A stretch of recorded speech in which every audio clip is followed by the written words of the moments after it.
Greetings, fellow Empyreans. I am Ashtarothi, the voice of New Eden, and welcome to YC125. Hell yeah! How's it going, guys? I am back. We are all back. It is a new year, a new Eve. We've got lots to talk about, but today I wanted to answer the question, should you play EVE Online in 2023? All right, that is the question that we seek to answer today. However, I'm going to pause for a little bit. We're gonna hang out for just a second before I jump into the main show. Let people kind of settle in, work out any of the kinks, etc. How's it going, guys? It's good to see everybody in chat. Don't forget to hit your like and all that stuff. I've got, while we're doing this stream, I have my golem here, and I was going to knock out a level 4 mission. So we're going to just not do this while we kind of get things ready. What's up, Solstice and Lars? It's good to see you guys. Thank you for all your well wishes. How was your guys' Christmas? Did anybody get anything particularly cool? I got oh man, hold on.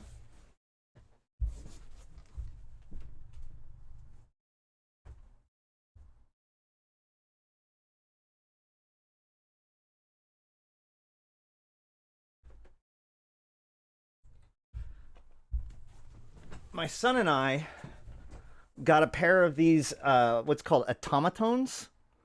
So like,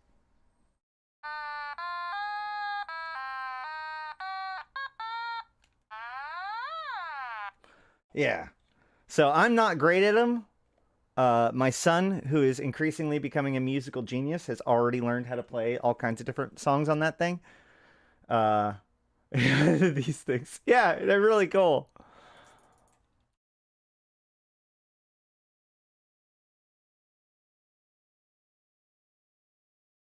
So this fit doesn't have a prop mod on it because it was ready for the event. So we may end up slow boating a while. You're subscribed to a YouTuber that uses those? Yeah, man. Like, that's how we found them. Yeah, the custom emotes. Malik, you and I should get together to brainstorm some extra emotes to put on there, because I can put more emotes on. Thankfully, I think this mission actually doesn't have much, if any, slow boating at all. 7K.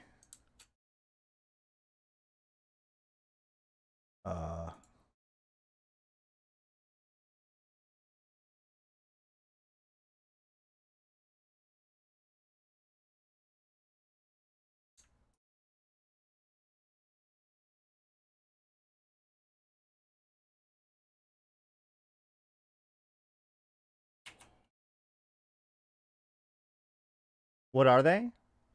This thing? It's called an automaton. It's like the package even like had Japanese on it, so I'm pretty sure it had to be flown all the way from Japan. A level 4 mission without any slow boating, what's the point? I generally like to have a micro warp drive on my Marauders, just because, like, you're in a ship that's designed to do everything really fast, and then you spend like 3/4 of your time just moving. It already sucks to have to wait for Bastion to end. What's up, Brufu07? Best wishes to you. But no, anybody get anything cool for Christmas? If not, you can always get yourself a late Christmas present by getting yourself a membership to the channel, supporting the channel, getting those emotes, or any of the other merch that should be down below. All sorts of cool stuff. I should be getting in my own soon. In a boosted Hulk? Like level 4 combat mission? I don't think a Hulk would be very good. Hey, what's up, Mike Azariah? 07 to Mike right there. How's it going, dude? I see that guy in rookie chat all the time. I've been actually spending a lot of time in the rookie chat, hanging out with people, answering questions over the winter break. See him all the time. He's out there still doing the school bus or the magic school bus every day, pretty much. Unbelievable.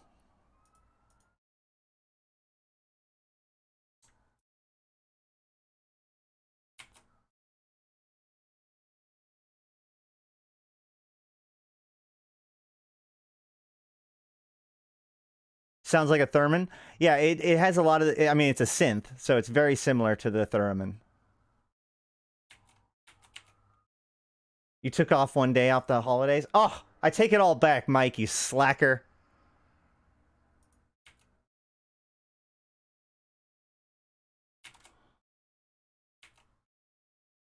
You know, I will say this. So I've been in there a lot, and it's been, you know, somewhat touch and go. I try to stay on the good side of everything, but every once in a while I get called out by the ISD for something, and that's fine. They're doing their job.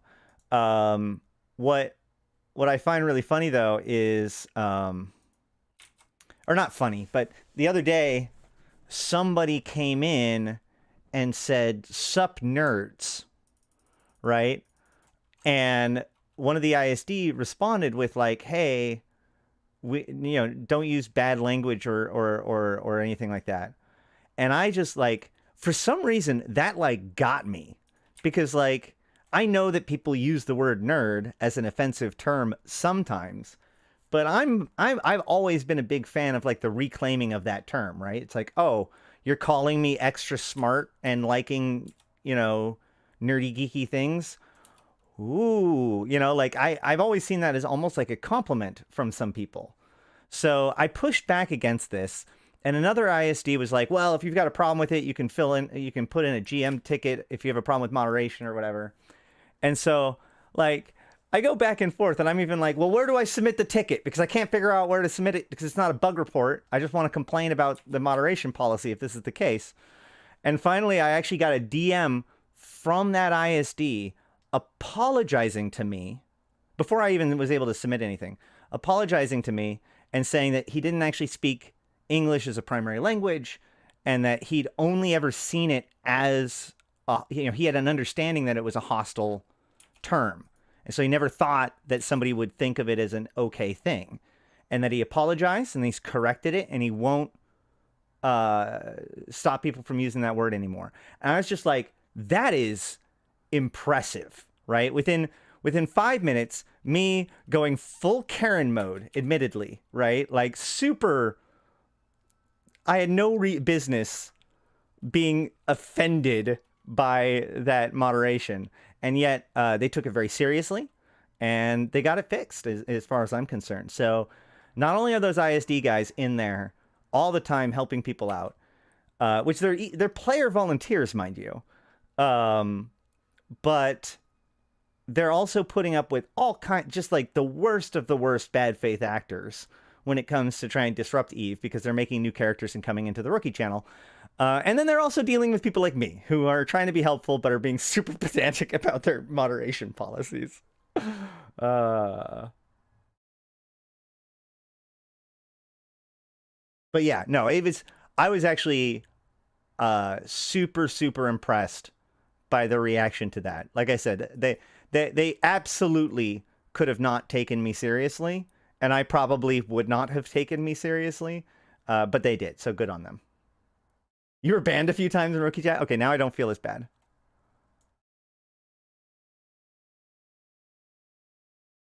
Oh, yeah. That's another one that I always kind of play around with, because obviously I want to link my videos, because I make my videos to be good educational things. So if somebody asks a question and I have a video that goes into it in depth, then I want to, link them the video, but that also canned smack of self-promotion. So I try to also make sure I'm promoting other things. Like if there's anyone else or anything else that has a video on the topic, I generally opt to promote them instead. That's not gonna work. But yeah, I mean, like they've been pretty cool with it, honestly, overall. But it is something I've always been kind of concerned about.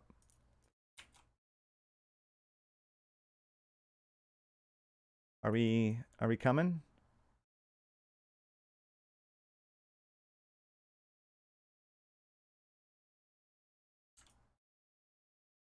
Oops, the one that is coming, I didn't lock for some reason.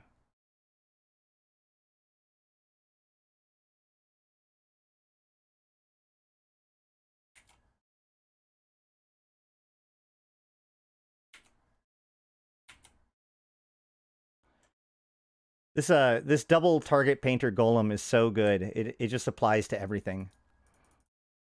It don't care.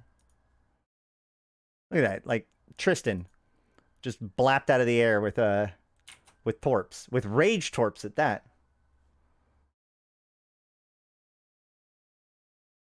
I link some of my vids because I made them specifically to answer. Exactly. Yeah. It's not like I'm like, hey guys, you should come check out my videos. It'll be like, I'll answer some technical question about the difference between armor and shield tank. And then I'll be like, for more information, I also have, talked about it in my fitting guide.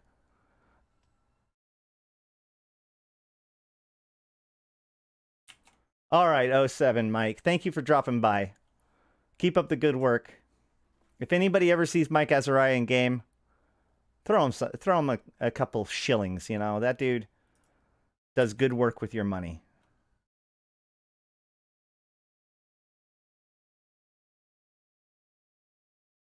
Flex tank, best tank.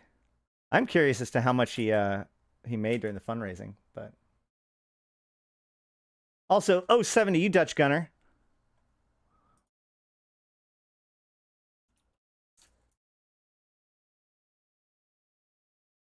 Am I really going to have to deal with these battleships that are way out there?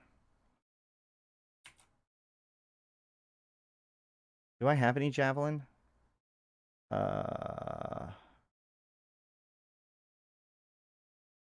Nope. Of course I didn't bring any of those.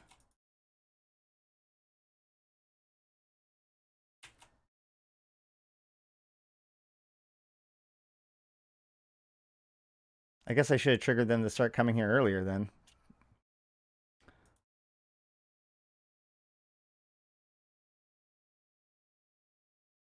Don't tell me he's going to send back double what I sent. No. But what he does, so I have a video on it, but ironically, I was just talking about promoting my own videos. But so Mike Azariah does the Magic School Bus, where he takes newbie-friendly but pretty decent fittings, fit ships, and he travels around to all of the newbie zones. And basically, when he gets there, anybody who has, or anybody who comes and asks for one can get a free ship from him. So he just runs around and he helps get people into the game. It's really, really good stuff. Yes, and he's also done really solid work on the CSM as well. That's a good point.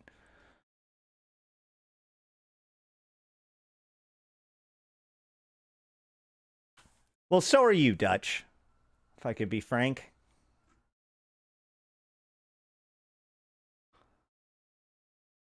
All right. So my plan today, I had a presentation that I wanted to record and edit over the break. But as you can probably guess by the fact that I didn't even get the videos that I already had like recorded, edited over the break, you might not be surprised that I didn't actually get a chance to record it. So we're going to talk a little bit about whether or not EVE Online is worthwhile to play in 2023, whether or not you should get started and all that kind of stuff. Let's finish this site and then we'll knock that out, or then we'll get started. Nobody, I didn't see anybody posting about any Christmas presents or anything that they got. Did I miss something? Oh, yeah. Solstice got Perry Roden books and pajama pants.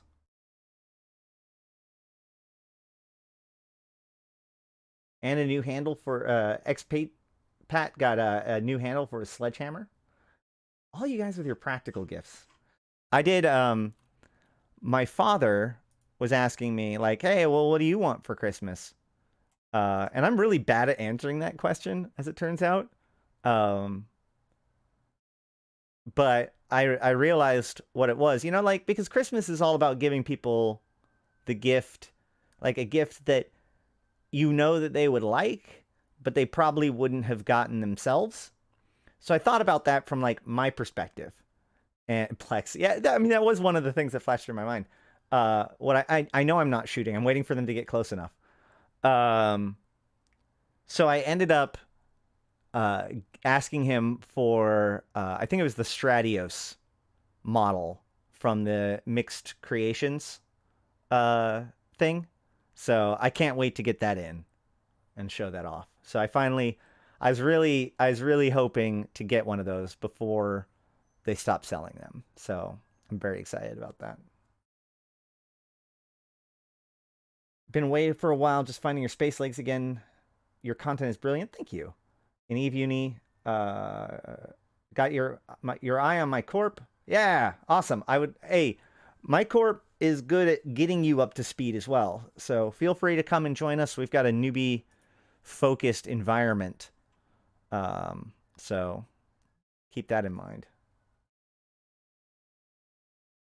Stratios is so good, man. The Stratios is such a good looking ship, and it's a good looking model. That's the thing.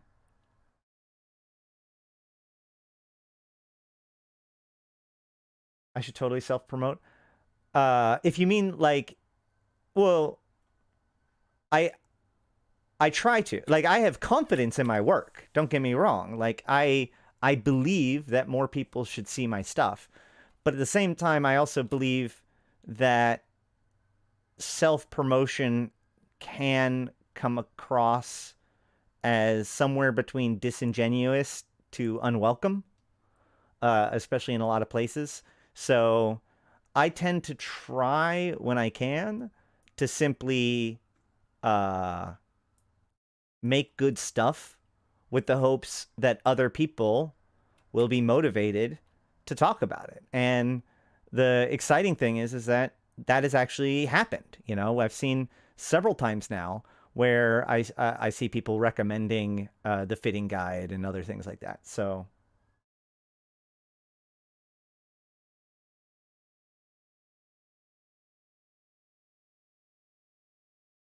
the Stratios is useless in the current meta.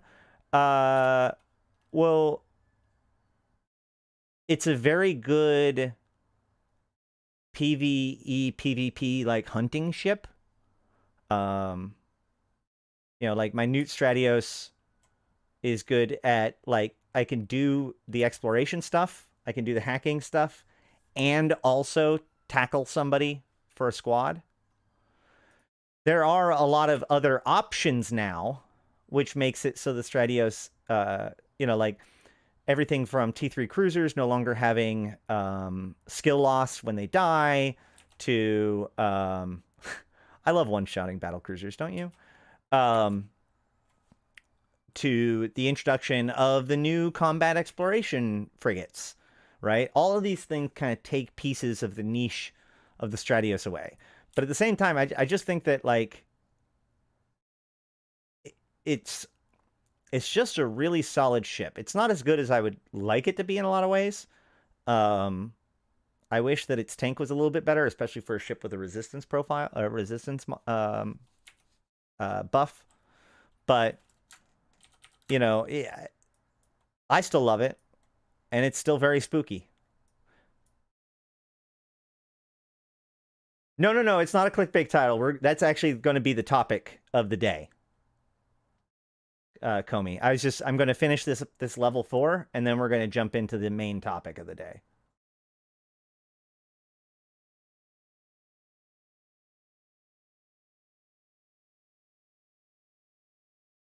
The Lost Metal by Brandon Sanderson. Would recommend Sanderson's books. Oh, GM got a book. Well, getting excited about a book is just something that a nerd would do. Sorry, I had to bring the whole thing home.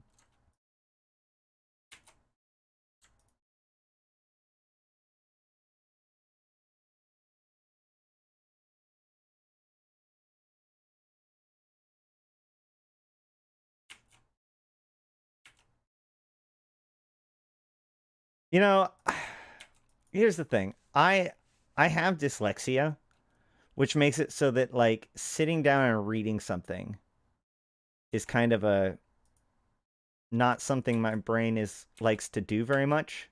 That's actually why I read the Chronicles to you guys, is because sitting down and reading them out loud to you guys gives me enough purpose and slows me down enough to actually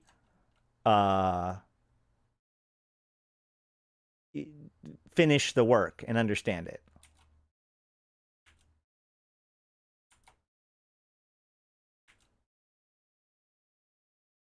Audiobooks. Yeah. I've been wanting to get the other problem with that is that I don't know, man. I watch a lot of YouTube as my entertainment because like I watch educational stuff, or at least like just discussion or analysis-y kind of stuff that like, as opposed to like a show, because I could get interrupted at any time by my son or whatever and have to go pay attention to something. So I need something that'll like play in my ears as I walk around the house and get things done. But that being said, I've started watching Wednesday, which I have always been. Wednesday Addams was always like my early childhood crush when I was like in 4th grade. So it's kind of wild for Wednesday to be out and like popular for me. She never blinks. I never noticed that. I did notice. So like, I actually really like the cast, especially ironically, like not whatever. I like the female cast members are almost like universally like, oh my god, it's that person. Oh my god, it's that person. Which of course I've been watching it with my son, and he doesn't understand what that means. Like when I get excited that one of the characters is Brienne of Tarth, like he doesn't know what that means, thankfully. But whatever.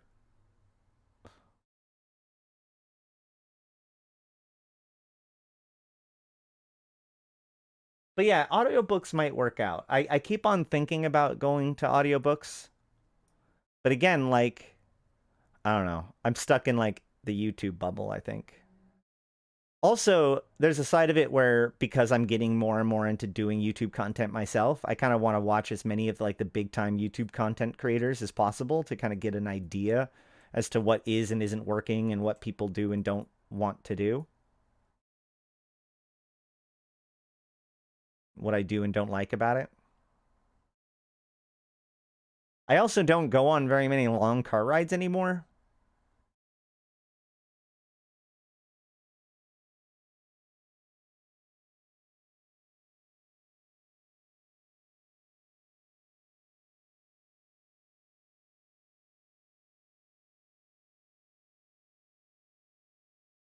Oh my god. Okay, so lesson learned. Always bring javelin missiles. uh Look, man.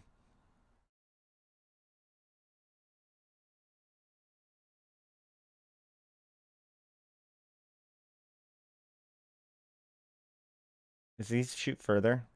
40, 55. Hell yeah.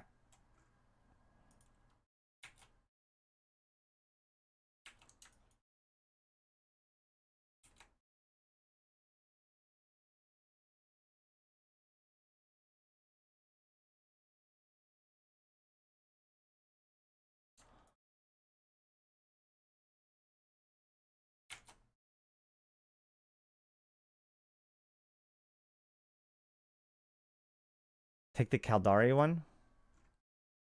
What? Oh, the Caldari Navy missiles? Yeah, yeah, yeah.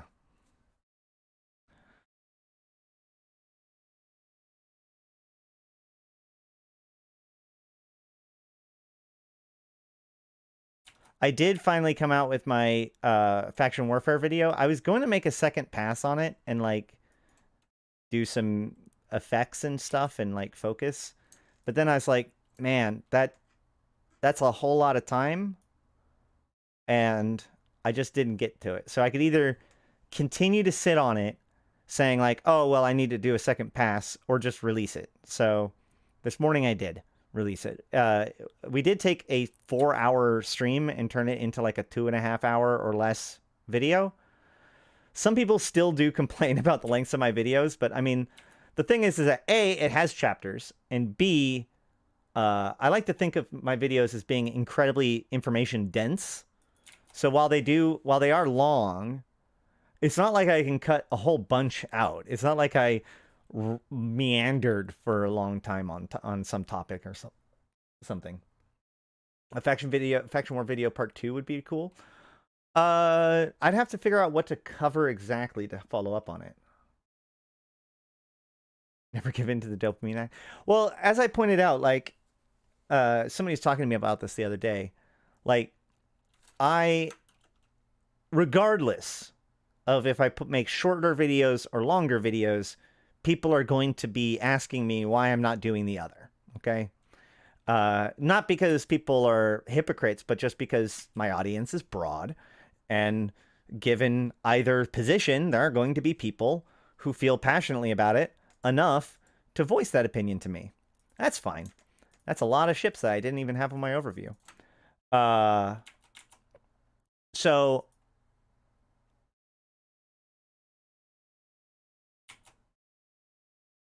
don't feel bad about promoting yourself. People always either like your guys or not, but more people will know about them. Yes, exactly. And I feel a responsibility to promote myself, promote those videos in spite of it, because it's like I make them because I believe in them, right? I'm not just doing it to make money. If I wanted to make money, then I would just go back to my software development position, you know, take on some odd jobs and make more money in like a day than I make in streaming in a week or a month, right? Depending on the contract. I do it because I believe in these videos. I believe in EVE Online, and I feel like EVE Online could be a better place with a higher level of general literacy.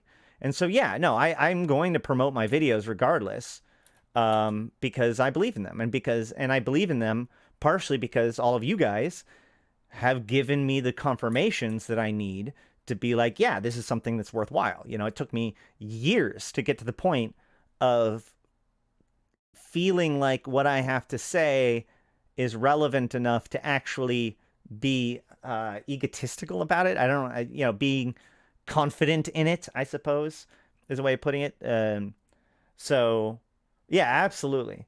But again, it's not about whether or not I believe in it. It's about whether or not it's appropriate, right? Like, it doesn't matter how much I believe in my own videos. If promoting them in the rookie chat is disruptive to the rules of rookie chat, then I shouldn't be doing it. A good example of this, just yesterday, I emphasized half of my statement with all capitals, right? Like I had one part where I was like, every single time, blah, blah, blah, or something like, I can't even remember what it was, but I cap locked a sentence fragment, not even the full thing. And I got called out for caps locking. And on the one hand, I felt like, oh, shoot, like I'd even thought about it. And I was like, well, this is probably going to be fine. And it probably should have been fine. But here's the thing. Since I did it, and since that reaction had to be made because of it, right? Because if they didn't tell me about it, then they would get in trouble if anybody else did it, and then they got talked to, right? So they got to correct me. And in the act of correcting me, that ended up disrupting the flow of the conversation within the chat for like 2 or 3 minutes, as everyone had to have their clever fucking comment about caps lock and how much caps lock is too much, right? So in that sense, I should, as a person who wants to promote a good and orderly rookie chat, not trigger those kinds of corrections so as to keep the conversation in focus with what it is. Now, that said, as I've pointed out, as I said earlier, in rookie chat, as long as like I'm not gratuitously doing it, I've actually had no one ever, none of the ISD has ever called me out for promoting my own videos. So this isn't even necessarily like a fully realized like fear or whatever, but it's just something that I like to keep in mind, because I like to remember, keep in the front of my head that it's not just about my stuff or whatever. It's about reinforcing the correct behavior, being the change that you want to see in the world.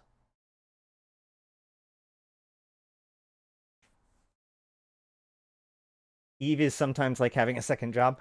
There's an old zero punctuation video where he goes, unless I'm not understanding the appeal of having a second job that you have to pay for. And I was like, wow, I feel seen. What app am I using for DPS? It is Peld, which that may or may not work. If that doesn't work, I need to go fix my bot. And this, hey, there it is.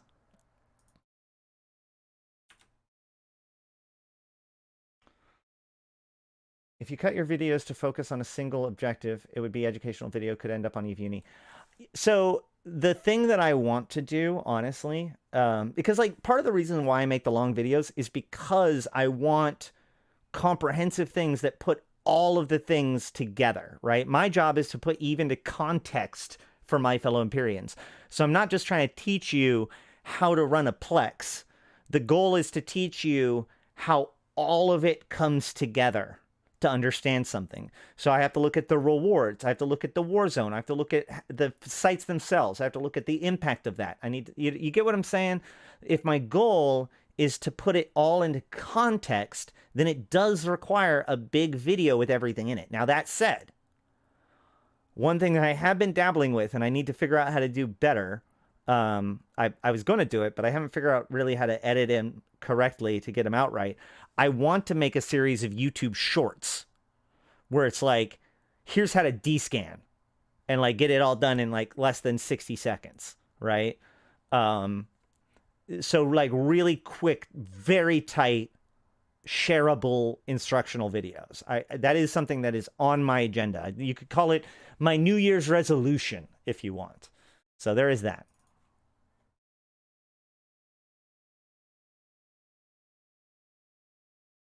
Second job, why not? First job will write money. That, well, I mean, you know, in essence, that's kind of what I've gotten away with. We'll just go dock up and then we'll start the video.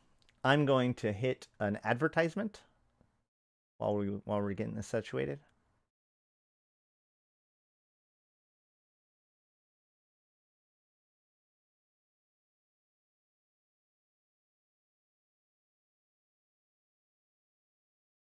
Yeah, cutting videos do take time.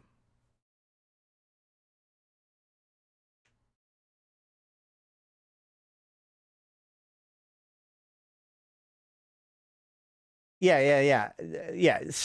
Also, like shorts are being promoted by YouTube right now. So I'd be silly to not be getting in on that train, you know? But yeah.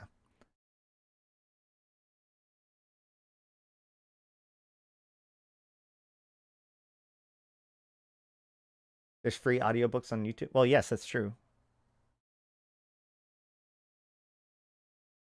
Yeah, you know, it's funny. Somebody was asking me about that earlier today or yesterday, and I realized that like I've talked a lot about probing, but it's always been in the context of like a bigger thing. So it's like, here's a 2-hour long video where at some points in there that I talk about these details. But the issue with that is that like probing is so, I don't have any, I can't make it cooperate, right? I can't set up a scenario and then walk through it and expect it to actually do everything I would like it to do.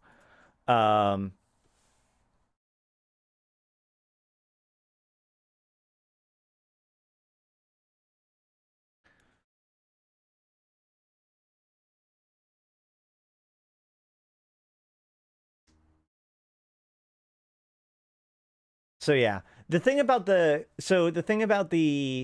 I'm not even joking, and I'm going to admit this out loud. It's very silly. Don't think it's a big thing, but it is the thing that kind of stopped me, which was that like I didn't know exactly how to set up After Effects or Premiere to work with that vertical video thing and then like edit it in order to make it so that that shows the content that I need based on because I record in full screen. So like that's the part that I need to actually sit down and think about how I want to make it done. That's actually the big like that's the big blocker right now. Not that it's a big blocker, but it is a thing that needs to be done because the YouTube Shorts must be in vertical video format, not just short enough, you know? All right. I will say that I did do quite a bit of little editing in the last video, in the Faction Warfare video. I went through and cut out a lot of erroneous stuff and long pauses. The only big stretch of long time that I left in was the battlefield because I wanted people to kind of see how that whole thing plays out. It's true. Reusing my footage does increase the value of the time already spent. Yeah, it really falls into like the ADHD motivation to do something kind of thing where like if I'm setting up for a stream, like my brain knows how to do that and like I can do that, especially since a stream like has a very set period of time. I need to be ready to go live today at 10, you know, whatever. I can get behind that. That's why I can get my stuff set up for this recording that we're about to do rather than record it on my own at all during the entire winter break, right? Either way. That being said, let's go ahead and jump into this. I'm going to... I don't even need to restart the stream because we already have the opening and I'll just cut out all of this stuff in that video. Okay, great.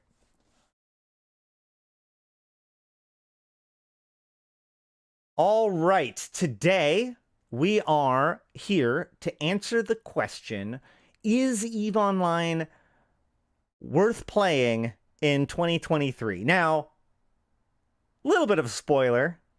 I have been playing EVE since 2010, so I guess there might be some bias there, and that's the intent of the video. So all clickbait aside, I'm just going to start out by saying that what I'm really going to tell you about today is why you should check out EVE Online this year, now, when you're watching this, whatever it is.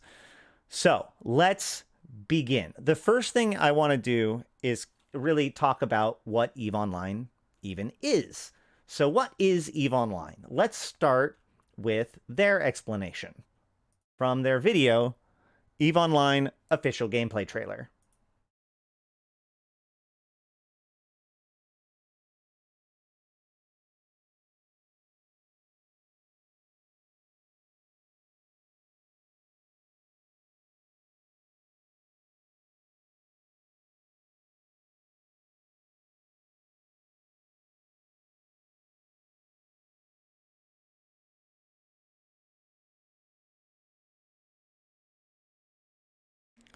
All right, that's it. So EVE Online is the world's largest sci-fi universe as a free-to-play MMO. So let's talk about that a little bit. The EVE Online itself, the game, the actual game, is a free-to-play game in the fact that you can play the game for as long as you want for free, no matter what. However, there is a premium account version that costs $20 US a month that basically most people end up doing that play the game for a long period of time. Some people like to say that the alpha or free-to-play version of it is the trial version, although it can very well be argued that alpha clones or free-to-play clones have access to a lot more of Eve than most people would probably think about.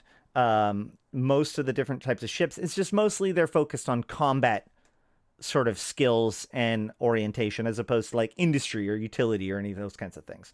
So it is free to play, but you might as well just consider that if you're going to be playing this game long term, you're going to want 1 or 2 accounts that are subscribed to every month. Now, the good news is that you can actually pay for your in-game time, your Omega account, your premium time, with in-game currency, sort of. The way it works is, rather than, like, on the other hand, some people like to do, like, RMT in a lot of other games, right? Where you buy gold in order to get power or whatever. In Eve, RMT is considered incredibly bad. However, you are allowed to buy game time and premium currency and then turn that around and sell it on the in-game market. So as a free player, if you make enough ISK per month, the in-game currency, you can actually pay for your account using in-game currency by purchasing that game time from other players who have chosen to buy that game time to sell in order for them to have their own currency to do things, right? So there's other games that have kind of adopted this mentality, but EVE Online has been doing it longer than pretty much anybody else, and the market and open market nature of EVE Online makes it particularly good at managing this kind of system. So while not everybody's going to be able to do that, and it does take a bit of effort, especially for a new player to be able to make enough money to get Omega, the God honest truth is that an alpha could spend upwards of 5 to 6 months in the game perfectly fine and not actually run into any real problems, not actually even see a difference between an alpha and Omega, besides the fact that a paid account will train twice as fast, which we'll talk about what that means in just a second, actually. Well, actually, that leads us into the next topic, which is skills and why it is good to start now rather than tomorrow. It is always better to start Eve earlier than later. No matter when you start Eve, if you enjoy it and you get into it, you will say, man, I wish I got into this game earlier. And one of the biggest reasons why is because skills are trained over time, right? So basically, the management of the game, both free to play and paid for accounts, are managed through skills. Skills can both unlock abilities, like for instance, this Mimitar battlecruiser skill would allow me to fly these new ships depending on which tier I'm in, or what level of the skill I've trained. And then there are other skills that simply just make things better, right? Like for instance, this gunnery skill, motion prediction. Well, actually, it does unlock weapons too, but what this does is it gives me an increase in my ability for my turrets to be able to hit things, right? So there are skills that are designed to unlock things. There are skills that are designed to just make things better. And then there's a combination of both. A lot of the skills that make things better also happen to unlock things at certain tiers. So the point is that these skills train over time. You can't just kill a bunch of monsters in order to level up in EVE Online. The skill training trains up over time. So the sooner you begin, the sooner you start to collect these skills, the sooner you can get a lot of that basic training done in order to jump into the more advanced things. So this is one of the reasons why an alpha clone can get by so long for so well, because even if they went Omega, they still wouldn't be able to use any of that premium stuff right away because it's still not trained. They now have the option to train it if they wanted to, but it's not like getting a paid account just gives you everything for free, right? Well, or gives you everything right away. The really big thing that Omega will do for you in the early days is double your training queue. But as you're still trying to discover the universe around you and learn the mechanics of the game, I recommend don't even sweating it. You've got plenty of things to train. You've got plenty of things to do while you're still learning a game as an early point. But the earlier you get into it, the sooner you're going to be able to get into the game, into its higher levels and all that kind of stuff. That said, this naturally leads itself to a concern by a lot of people, which is this game is a 20-year-old game. How am I ever going to catch up in a world, especially in a world where the skill queue is trained over time? How am I going to be able to catch up? There's somebody with 20 years of training over me. Well, there's two things that make that different. One, having a lot of skill points doesn't necessarily make you better past a certain point at any given thing, right? This character that has 100 million skill points, which is like almost a decade of training, probably, or like half a decade of training, she might not be able to fly a frigate any better than a new player with only a month or two in the game if that new player specialized their skills in flying frigates. And the reason why is because, like, any given task can only have skills that are applied to that task apply to it, right? So if I'm flying a frigate, then all my mining skills don't matter, all my battleship skills don't matter, all my industry skills don't matter, all my PI skills don't matter. None of that matters. So it's actually totally doable for a newer player to catch up based on specific roles. It's just about specialization. And then as you gain more experience, what you do is you don't necessarily get more powerful at the thing that you're trying to do. That caps out at a certain point. It's just you begin to collect, you broaden the things that you have access to, which as an alpha, you can actually you can use a buddy code to get 1 million SP for free, which is like 30 to 40 days of training for an alpha clone, half that for an omega. You can get that for free using the buddy code, which you can get mine down below. And you can do this for every single account. So you could actually train up multiple alpha clones and set them into training multiple different things. You get up to 5 million skill points training passively as a free-to-play account for free. That's why it's like 5 to 7 months of training or whatever. So you could like try out all different kinds of things and put people in different places. And when you're ready to go Omega, you can go Omega, right? You can only have one of the alphas logged in, but once you have characters go Omega, you can have as many Omegas logged in at a time. All right. So on top of that, though, you can now get skill points for login rewards and for events, right? About every month or so, there is almost every month of the year, there's some sort of event. And those events have login rewards that often come with a ton of skill points.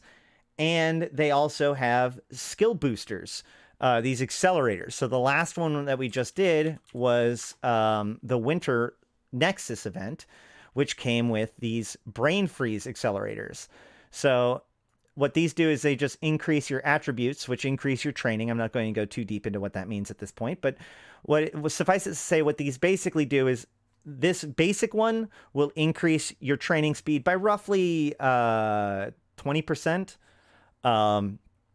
Whereas the potent one is, almost 40% additional training speed for that period of time. So using this, you can get additional skill points.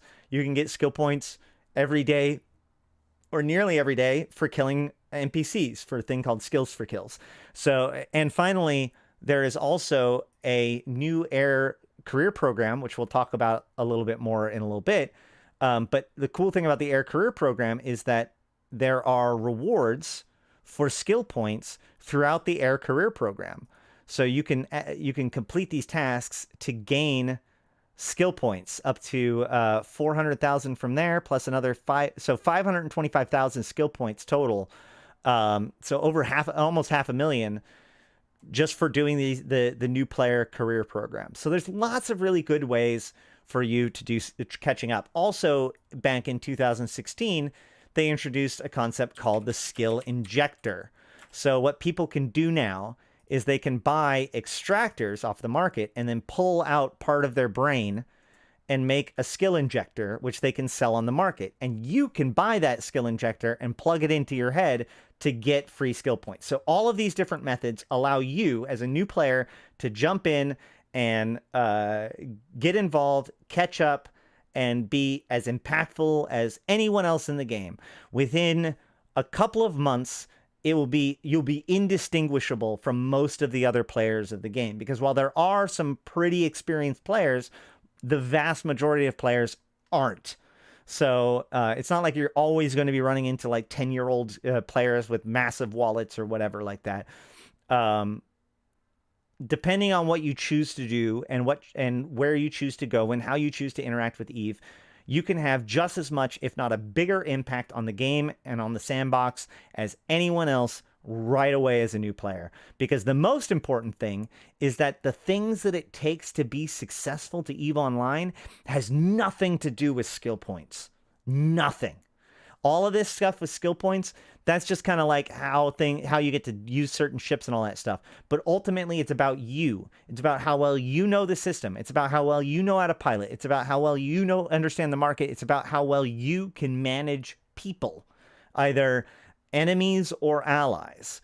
And those skills are the skills that will make you succeed or fail in EVE Online. The ISK and the skill points are just a means to that end. Okay?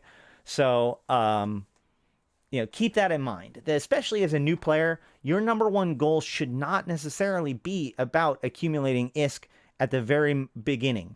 Right? That's the same. That would be the equivalent of like somebody joining World of Warcraft and immediately trying to farm gold at level 10, right? Like you're not grown up yet. Learn the game and you will get the most out of the game. Which brings me to the next point, which is that the negative things that you may have heard about EVE Online are largely not true. And I know that may sound, I don't know, loaded or whatever, but this is really true. There are, EVE Online, as I said, is like a 20-year-old game. And so it has a reputation that it's built up. Some people like to say spreadsheets in space. Some people like to say psychopath simulator. Like it's gotten these reputations through these stories, right? You've got,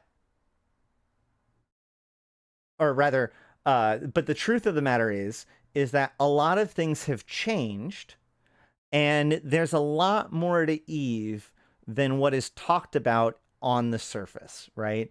Now, admittedly, the spreadsheets in space side of things has kind of remained true, insofar as there's a lot of management in the game. There's a lot of moving pieces. And in fact, I would argue that there's probably more complexity in moving pieces now than there has been before. That said, the tools in game and out of game have also been made significantly better to help compensate for that. However, when it comes to the psychopath simulator accusation, things are a little bit different. While it is true that EVE as a sandbox allows players to basically do whatever to one another within the context of the sandbox,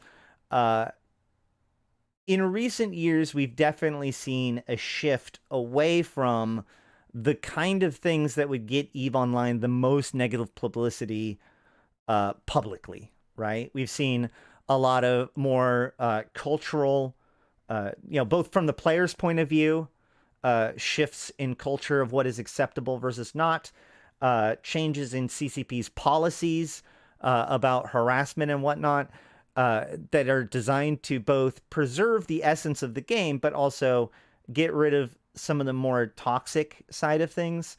And then also a lot of things that they've done to help make the game clearer. Honestly, let's be honest, a lot of the older players back in the day would rely on the obtuse nature of EVE Online to get over on newer players, right? The less understandable EVE Online is, the more likelihood that you are to make a mistake, the more likelihood that someone else can capitalize on that mistake to punish you, take your money, kill your ship, whatever. So EVE Online becoming a more understandable game over time has made it so that those kinds of things have become less and less and less in the limelight. So yeah, there's that. There's also the accusation that the game is too overwhelming to play, right? Oh my God, EVE Online, such an interesting game to read about, but but I could never play it. Well, here's the thing. As I said earlier, the sooner you start training, the better. Training works passively even when you're offline, so it doesn't matter. It doesn't matter if you play the game for an hour a day, an hour a week, or 10 hours a day. You're still going to be training skills. And in fact, I actually recommend, especially in the early days, having breaks from the game, right? Because if you're sitting there watching your skill queue tick down the whole time, you're going to be chomping at the bit and feel super anxious. But if you take a week off, just focus on something else at some point, you're going to come back and be like, oh my God, all those things that I wanted to train are now trained. Yay! Whatever. So, don't sweat it too much, especially in the early days. It's totally cool to be casual. It's totally cool to be an alpha. You have no monthly sub. You have nothing, no monkey on your back. You can just poke at it a couple of hours a day, a week, or however often you can. If you, for years, my activity in the game fluctuated from active every single day for multiple hours a day to not playing the game for a month at a time. But as long as your skill queue is still going, then you come back and you've made progress and you feel good, and you can keep going. So the game itself actually does not require as much time and energy to play as people like to say it does. It does have a tendency to suck you in. It does have a tendency to kind of expand, to consume all available space. But that's your time management, right? The thing about EVE is that it's not necessarily a game in the same classic way that a lot of other video games are. It's not something that you just work on, master, beat, and move on. It's a hobby. It's like a train set. It's the kind of thing that in 6 years you drag your friend over to be like, see, look at this cool thing, and then they don't understand it at all, right? So the thing is that EVE will take up as much of your time as you let it. But if you don't at least have a character in the world, you're not making progress, okay? Now, recently, there has been some more poignant concerns. Several of many of you might have already played EVE before. Maybe you've quit the game because you felt that it was too hard to understand, or the people are too mean. Well, guess what? CCP has done a lot to make those things better for you. There's a lot more to engage with outside of just the null blocks or, the bigger stuff. There's actual direction and things for newer players to do, which we'll talk about in a few seconds. But maybe you've been hearing more recently, or maybe you've quit more recently, in the last 2 to 3 years. Well, the thing is that there's been something going on that is known as scarcity. Now, scarcity scared a lot of people, right? And rightfully so.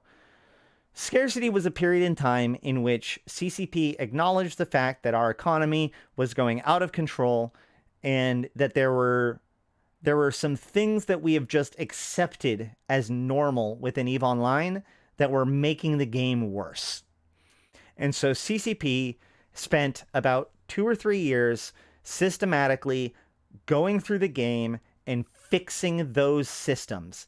Some of them were deep core systems, and a lot of those changes were extremely unpopular. Why? Because people relied on those broken systems to make their fortunes. And then on top of that, there was what was known as scarcity, where CCP effectively cut off most of the faucets for major supplies to building equipment and ships, especially the largest, most powerful ships in the game, capitals and super capitals. So for 2 or 3 years, a lot of the things that people had become comfortable with had been disrupted, and people were largely upset by that. But let's look at the actual impact of that, okay? First of all, this is the reason why this had to happen. This is why this happened. Ready? This is a graph that's known as the reign of the Rorqual. As you can see here, prior to 2017, you see a fairly lower level of production and mining and all that sort of stuff. And then you see this massive, massive spike in mining and production. Not only is it making it so that equipment that isn't the Rorqual. The Rorqual, by the way, is like the most expensive, biggest, largest mining platform in the entire game. So it went from being a sidelined, off-grid ship that is designed to support a mining fleet to being one of the best miners in the game. And when this change happened, as you can see, it vastly changed how much resources were being extracted and how many expensive big things were being built. And so the things that were big and scary and rare before became more and more commonplace during this time. And CCP determined that this needed to end, that the reign of the Rorqual, we cannot survive in an economy that's running this hot, this long, with this much resources pouring into it. So they began the shortage phase. And no one likes to have their wallet, tightened. Nobody likes to have their belt tightened. And so this made a lot of people upset. Here is the graph of user login data. Oops.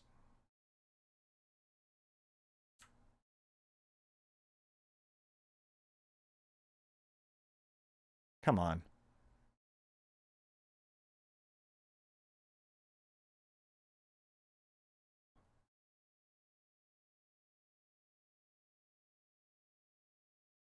So this is a graph of login data for the last, since 2019, okay?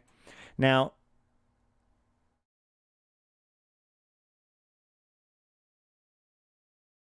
this dip right here, actually, hold on. Yeah.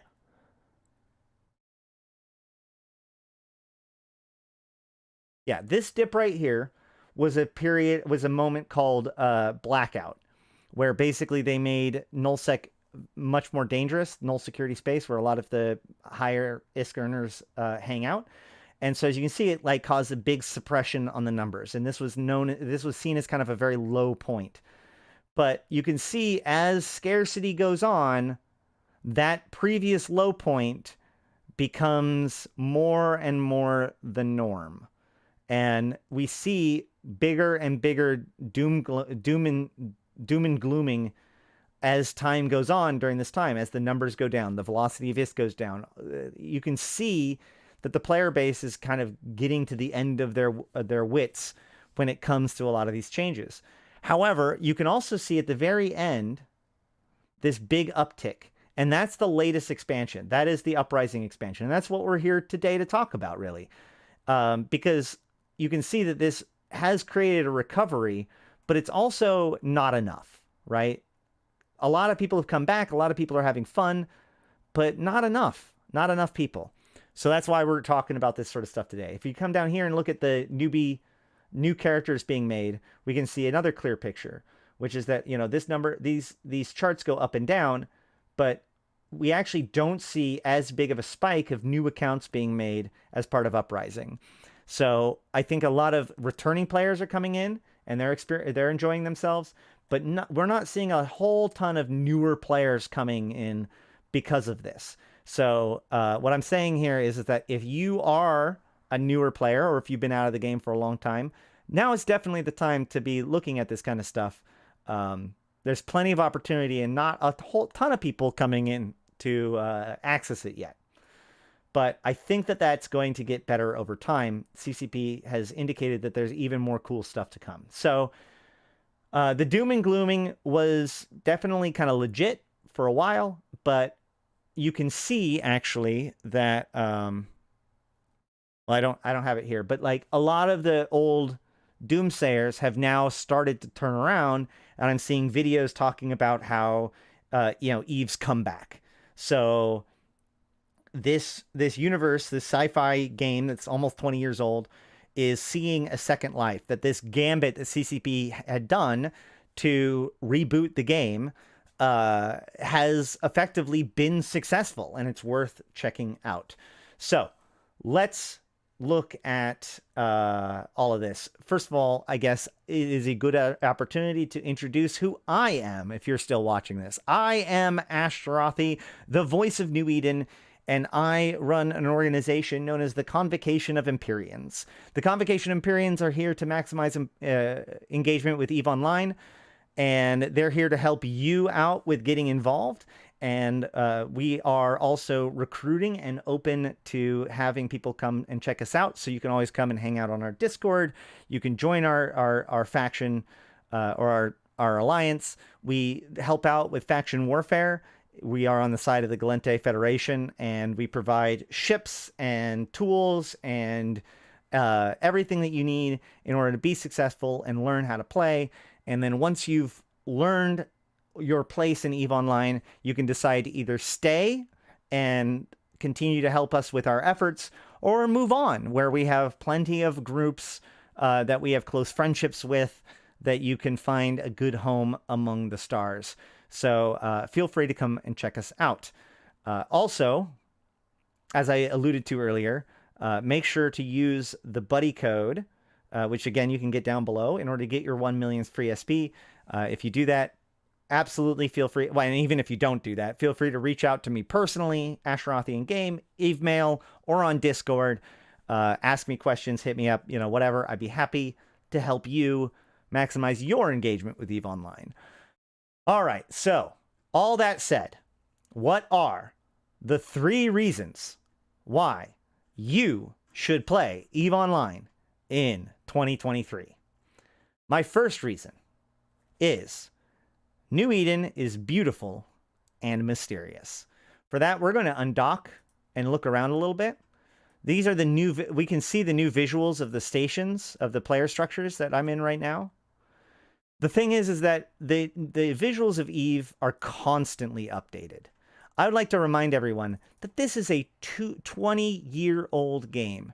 It's gorgeous. It has awesome, cool special effects. It's got really pretty ships. It's got ship customizations. It's got nebulas. It's got all sorts of rare and unique cosmic phenomena to go and check out. And they're constantly updating the visuals and audio of the game. See, like I can change my skin to a more plain one.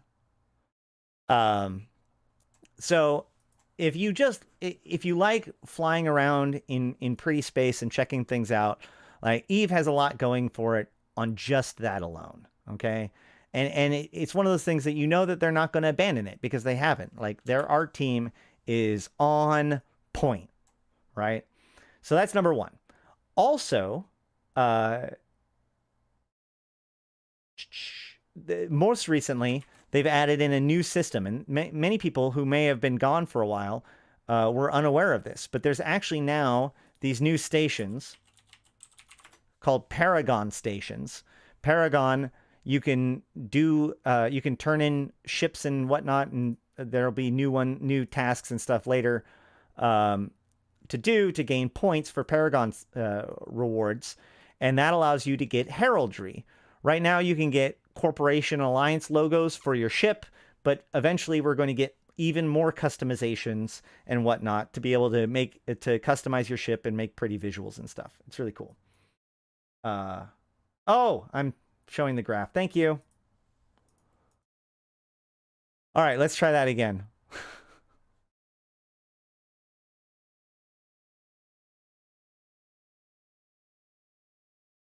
I'm just going to go back. Hold on. Let's make a little note. Drat, thank you for that. Yeah. We're going to do that again. All right. So, as a matter of fact, since we're doing that, I'm going to since we are going, I'm going to hit an ad real quick while we do this, and then I'm going to go back.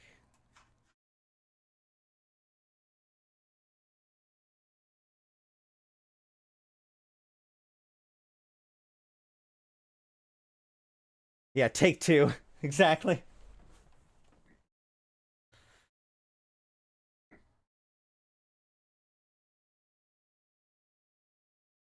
Dominion was the best time for Eve? I don't think so. Like, legitimately, now is probably the best time to play Eve ever, to get started at least.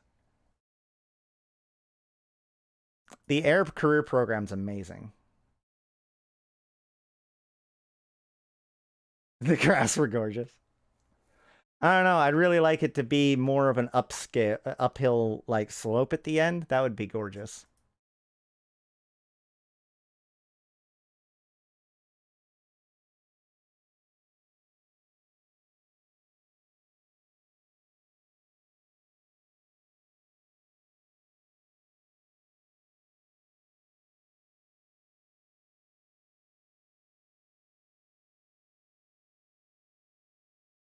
Imagine a world in which the fitting simulator didn't exist, or multi-fit.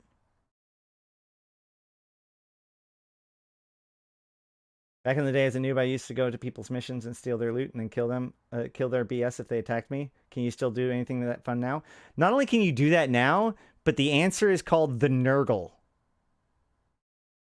Like, the Nurgle is so effing good at that. It's ridiculous. Because think about it. Okay, hold on. I'm not on the correct character to really show this off. What? Yeah, you can. You can absolutely do that in high sec. Why wouldn't you be able to do that in high sec?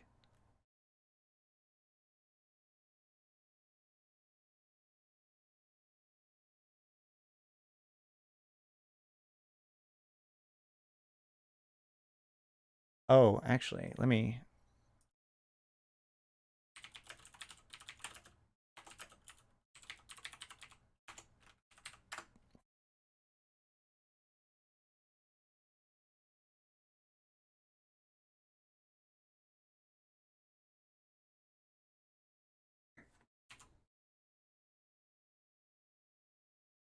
You get flagged you didn't before? Wait, what? What are you talking about?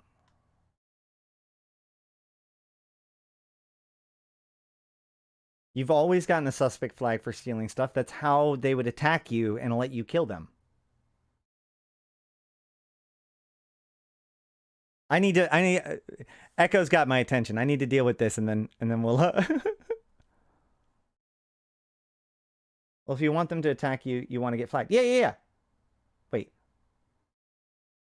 Oh, so your issue is that the suspect flag now makes it so that other people can attack you too? I mean, in practice, that doesn't really make a Nurgle feel too bad.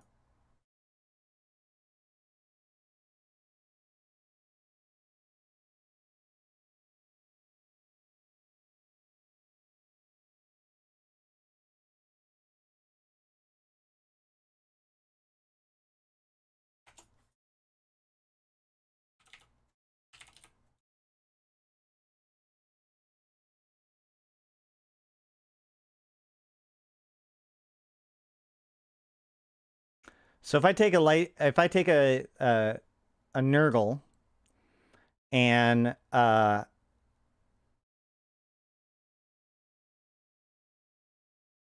don't have any skills, do I? Shoot. I'm not going to be able to tell you guys without logging over to my other character. My point is that the Nurgle is not only a frigate, and it's an assault frigate, which makes it really tough nut to crack, but because of the Nurgle's abilities, it ramps up to 400%. So, like, if you can get this DPS to be, like, say, 200 DPS when it first starts, which isn't too unreasonable, you can actually ramp all the way up to, like, 800 DPS with just your weapon. So that's what happens, is that the Nurgle, everybody just sees it as a frigate. So they try to take a shot at you, but then you kill them. Like, this is a very common thing to happen. Pro tip, if you ever see a Nurgle messing with you, just assume that it's ready to kill you.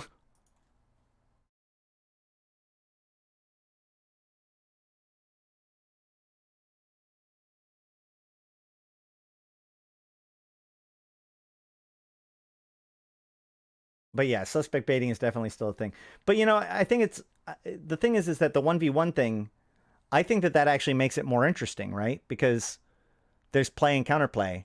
You as a person doing the harassing, sure, the person can make a mistake, probably will, if they are not thinking about it or upset or tilted or whatever. But at the same time, if you keep dinking around, they could set up a trap and come and get you. So, I mean, I think it's just a much more interesting play out at that point. If what you're mad at is that somebody else can come and hurt you, well, I mean, you're the one that's going into other people's missions to fuck with them, right?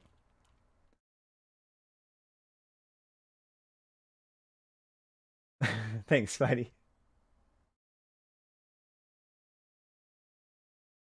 I know a guy who is baiting cruisers and battle cruisers into hitting his suspect Nurgle. Yeah, exactly.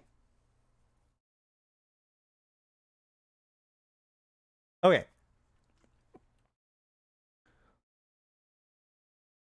The first big reason why you should play EVE Online is that it's beautiful and mysterious. EVE Online's visuals continue to be updated. You know, you can look around. This does not appear to be a 10-year-old game, or sorry, a 20-year-old game. You know, they're constantly working on the visuals. They're constantly making new effects. They're constantly changing or like adding in things. Most recently, they've added in a thing called heraldry, which allows you to add corporation and alliance logos to your ship. I don't happen to own one with this particular ship, but you know, you can get that with all kinds of different ships right now, and they're adding in even more heraldry as time goes on. So even more ship customizations and whatnot. It's just their art team is consistently just super dedicated and continually working to improve the graphics and the audio and everything, just the experience of EVE Online. So it's just aesthetically a really, really good game to just kind of chill out in, you know, honestly. It's great for exploration. And they've recently added in a whole bunch of new cosmic phenomena. That's as an example of the sort of stuff they did. And I've made actually a really short video that showcases some of that. So we'll look at some of that right now. Now, all of this is kind of sped up, by the way. But like that's what's called the Eve Gate right there. This is the Chord of the Elements, I believe.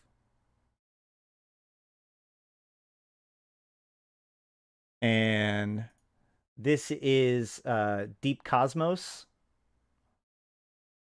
More Chord of the Elements. This is the Pool of Radiance. And back to the... Yeah, there's the Pool of Radiance. There's back to the Eve Gate. And this is the Deep Cosmos again. So, like I said, they're always putting in new and cool visuals, increasing, you know, working on updating the game and making sure that it is not treated as a 20-year-old game. And I think that that's my biggest point. It's not just about the visuals. It's about the fact that what the visuals show us is CCP's commitment to continually improving EVE Online. So this isn't just a 20-year-old game. It also is, in very many ways, a very modern game. So that's number one. In addition to that, point number two, EVE Online is a sandbox. It is an open universe where you can travel anywhere. The rules are few, and the opportunities are plenty, and the roles are infinite. One of the things I like to say about EVE Online is that EVE Online is one of the only true MMORPGs, or really only true RPGs in modern gaming space. Because RPG, role-playing game, the idea is that you are taking on a role, a character within a fantastical universe, fantasy, sci-fi, whatever, right? But in a lot of other MMOs, your role is more of like a responsibility, right? My role is I'm a tank, or I'm a DPS, or I'm a healer. That's the role I play in that sense. But those are like mechanical combat, not like actual kind of a free form, what's your role in the universe. EVE Online is much more towards that second half. Who you are in the game is defined by you. You can be whatever you want to be. You can be a combat pilot. You can be an industrialist. You can be a warlord. You can be a politician. You can be an artist if you want. However, if you want to do it in EVE, you actually have to do it. You know, if I'm in World of Warcraft and I want to be a tank and I want to be a righteous paladin, what do I have to do to be a righteous paladin in World of Warcraft? I have to select paladin, the class. That's it. I'm now a righteous paladin. In EVE Online, if you want to be a military leader, you better be ready to actually lead people into combat. You want to be a politician? You can be, but you better be willing to go out there and get them votes. You want to be an industrialist? You absolutely can be. But you know what? You're going to have to be focused on supply lines, management, personnel, finances, all that kind of stuff. There are people who have literally gone on to make actual Fortune 500 companies based on the knowledge and experience that they've done in EVE Online. So in that sense, EVE Online is not just like a game with like challenges that you do like a lot of other MMOs. It literally is an alternative universe that you can test and experience and work on real life skills, be it communication, leadership, management, you know, finance, market, all those kinds of things. These are real skills that you can put to application in EVE Online and develop for real world use. It's one of the reasons why I stick with EVE Online all these years, is that like I wanted to get better at video editing and communication and leadership and all that sort of stuff. And, you know, doing that in the real world is expensive and risky. In EVE Online, you can mess it up and whatever, man, you just try it again. And that's one of the things I truly, truly love about EVE, is that you do get to actually take on a role within this sci-fi sandbox. And beyond all of that, or sorry, not beyond all of that, but in relationship to that, one thing that's really important about EVE that makes this all work is that EVE Online takes place in what's called one single shard. Okay, shards are actually a phrase that goes back all the way back to the old Ultima Online days. But the idea is that like most MMOs have multiple servers that are like exact copies of themselves. So that way you join a server, and if somebody else is on another server, you could be in the exact same location and still not see each other because you're actually on two different versions of the same thing. EVE has one server, technically two. Technically has more than one, excuse me. One is specific for China or whatever. But other than that, 90% of us all play on the one server, Tranquility. And therefore, that changes the ways things work. Between that and the permanent nature of loss and gain in EVE Online means that we build a reputation. If you want to, you could come and say hi to me right now. You don't have to worry about what server I'm on. You know what server I'm on. If you wanted to come and kill me right now, you could. There's consequences to that, and you'd have to be able to deal with it and, you know, go through all the essence. If you wanted to give me a bunch of ISK right now, you could totally do that. There's nothing stopping you because we're all in the same universe. You can read about some crazy thing that happened in EVE Online and then go there and talk to the people that were involved and experience it for yourself. And that is something that is unique, I believe, in MMO kind of worlds. That there is this one living shared history of players that are so intense and so like, I guess, important, critical, whatever you want to call it, that not only has EVE Online been entered into the Museum of Art for the ongoing living sci-fi universe aspect of it, but not one, but hold on.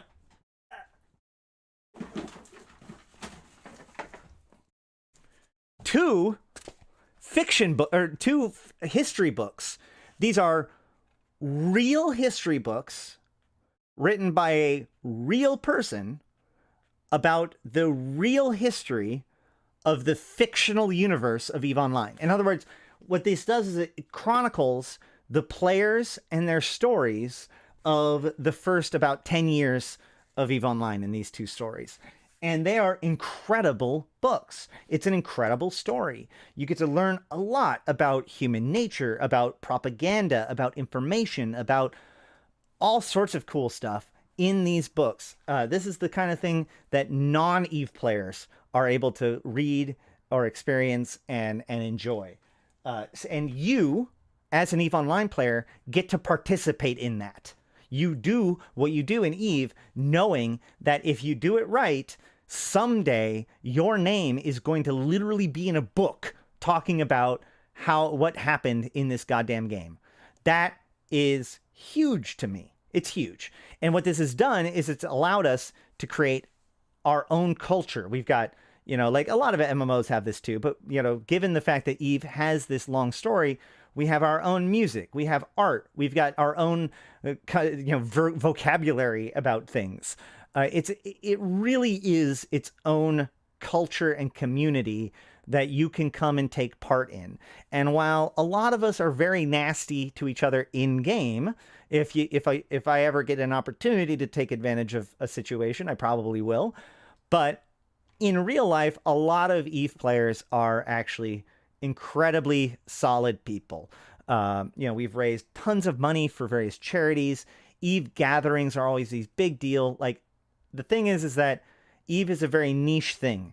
So it allows us to become very connected to other EVE players, especially since, as I said, we're all living in one universe. So, if you go to an EVE meet, you're like, you don't meet people from all different servers. You're like, oh shit, we fought you. Oh man, I saw you here. Oh, you do this? I'm going to go and try that out tomorrow. Whatever, right? Like, there really is a sense that we're all in it together. And while there are some bad faith actors, and there is toxicity in the game, for sure, and within the community, because of the fact that there is this like living history and we're all in it together, while it's not perfect, that actually does get mitigated some, right? In the fact that you can make choices about how you influence the sandbox yourself and what parts of the sandbox you allow to influence you with your choices.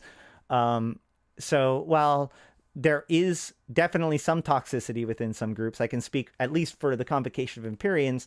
I am very, very proud of the culture that we have grown in learning and understanding and having good communication and debates and discussions about everything from EVE Online concepts to real world politics, right? Like, we've had conversations within our group that are not something that you would expect to be able to talk about in public company. A lot of things, right? Like politics and religion and all that kind of stuff. But we've built a close bond together. EVE Online likes to say it's a friendship machine.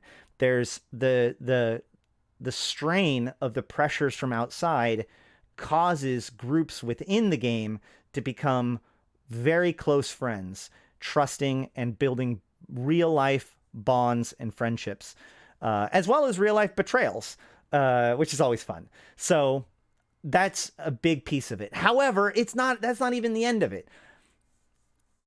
Beyond all of the player stuff, there's also a rich and living universe that is taking place as well.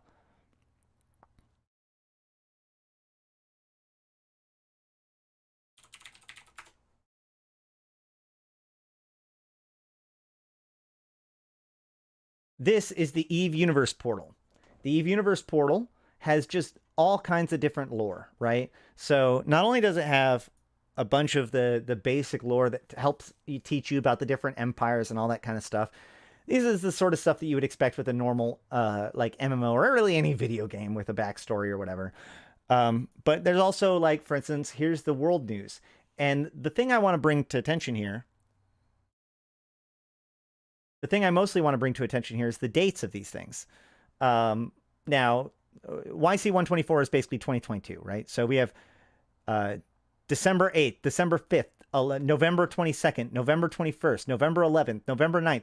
These are all things happening, right? There's constantly a story going on. There are new things happening in game all the time. There are things being discovered in space all the time. There are new things that are being found by players, that are being done by players, and that are relating to these different empires all the time. And now with Uprising and the faction warfare changes, the boundaries, the lines between the universe and its ongoing story and the players and their ongoing story is beginning to meld even further than before.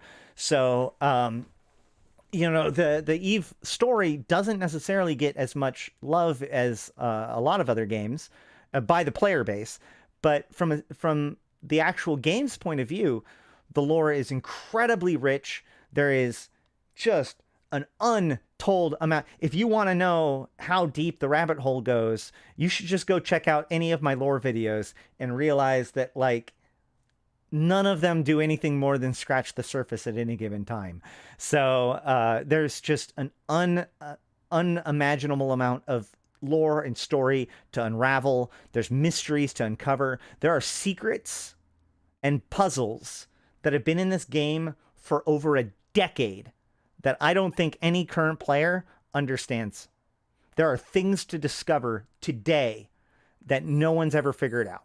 And there are new things being put into the game all the time. We just recently had a faction campaign, and we're coming up on another one, and these things can change the game in pretty fundamental levels. CCP has only ramped this up over the last couple of months with fundamental changes to the game and its territories progressively happening, which is pretty cool. So yeah, that's point 2. The third reason to check out EVE Online and play it today is it's got deep and broad mechanical gameplay. It has a myriad of sub-games and mini-games. It's not a game itself. It's more like a clubhouse that's full of games. It's got a satisfying nerdy experience. It's got a junky experience, grindy experience, social experience, min-maxing, completionists, teamwork, subterfuge, stealth, bad actors, good actors, socialites, all that kind of stuff. It's got it all. But it somehow manages to do it without becoming too overwhelming if you do it right. So there's this concept called complexity versus depth, okay? Complexity is the amount of information that you must have in your mind at any given time in order to make good decisions within the game. And depth is the total, like, design space that is available within the game, right? So the key here is that within EVE Online, the amount of complexity, the amount of knowledge, the amount of experience, the amount of skill that you need to do any given thing is relatively low. If you're looking at any given one task in EVE, it can usually be explained pretty easily, and you can do it, it's fairly rudimentary. The complexity comes, and the depth comes from what I call the rabbit hole, right? It's not very wide. There's not a lot at any given time that you need to know, but it's deep. It's endlessly deep. One thing leads to the other, which leads to the other. You know, if you just want to know how to mine, mining is very simple. But as soon as you start asking questions like, well, where does this ore go? What do minerals get used for? What other ore is there? You know, all these kinds of things. One thing leads to another, and next thing you know, you've had vertigo, you vomit, and you pass out, right? Like, there is just so much to this game, but any given piece of it is relatively accessible, which is pretty cool. Another thing that is important, that actually was pointed out to me as being important, is that unlike other free-to-play games, EVE Online actually has relatively few currencies. EVE Online actually survived the transition to free-to-play significantly better than a lot of other games did, because it already had a lot to it that was just good for, or that worked with the free-to-play concept in the first place. 2-month-old player destroying a 9-year-old player, that is actually not that unusual. I mean, assuming that if the 9-year-old player doesn't know really that much what he's doing, which trust me, there's definitely ignorant 9-year-old players, and the 2-year-old player or 2-month-old player knew what they were doing, they could easily do it, right? That's not again, it's more about the relative understanding of the mechanics of the game at that time and having the correct tool for the job. Either way, the point is that so going back to what I was saying, there's very few currencies. There's not a whole bunch of like secondary currencies. There is ISK, there's Plex, there's loyalty points, which you earn for different corporations by doing missions with them. There's Paragon points, which you earn for, which is how you get heraldry. But it isn't like we have these runaway currencies happening all the time where they're trying to like make it so that you can no longer keep track of how much things are worth. This is a very common kind of skeezy tactic of free-to-play kind of games. And EVE more or less doesn't have that. It has the one premium currency, Plex, and that's used for pretty much all of the premium purchases in the game. And then you have your normal currency of ISK. And then there are some other secondary things that are for those specific jobs, right? Like I said, like loyalty points, for example, for doing missions or faction warfare. So it keeps it pretty simple, right? In fact, I can even open up my wallet right now and show you. Like, I have 4 types of currencies. I have ISK, I have Plex, I have LP, and I have Evermarks. And that's it. Also, the industry system has recently been redone.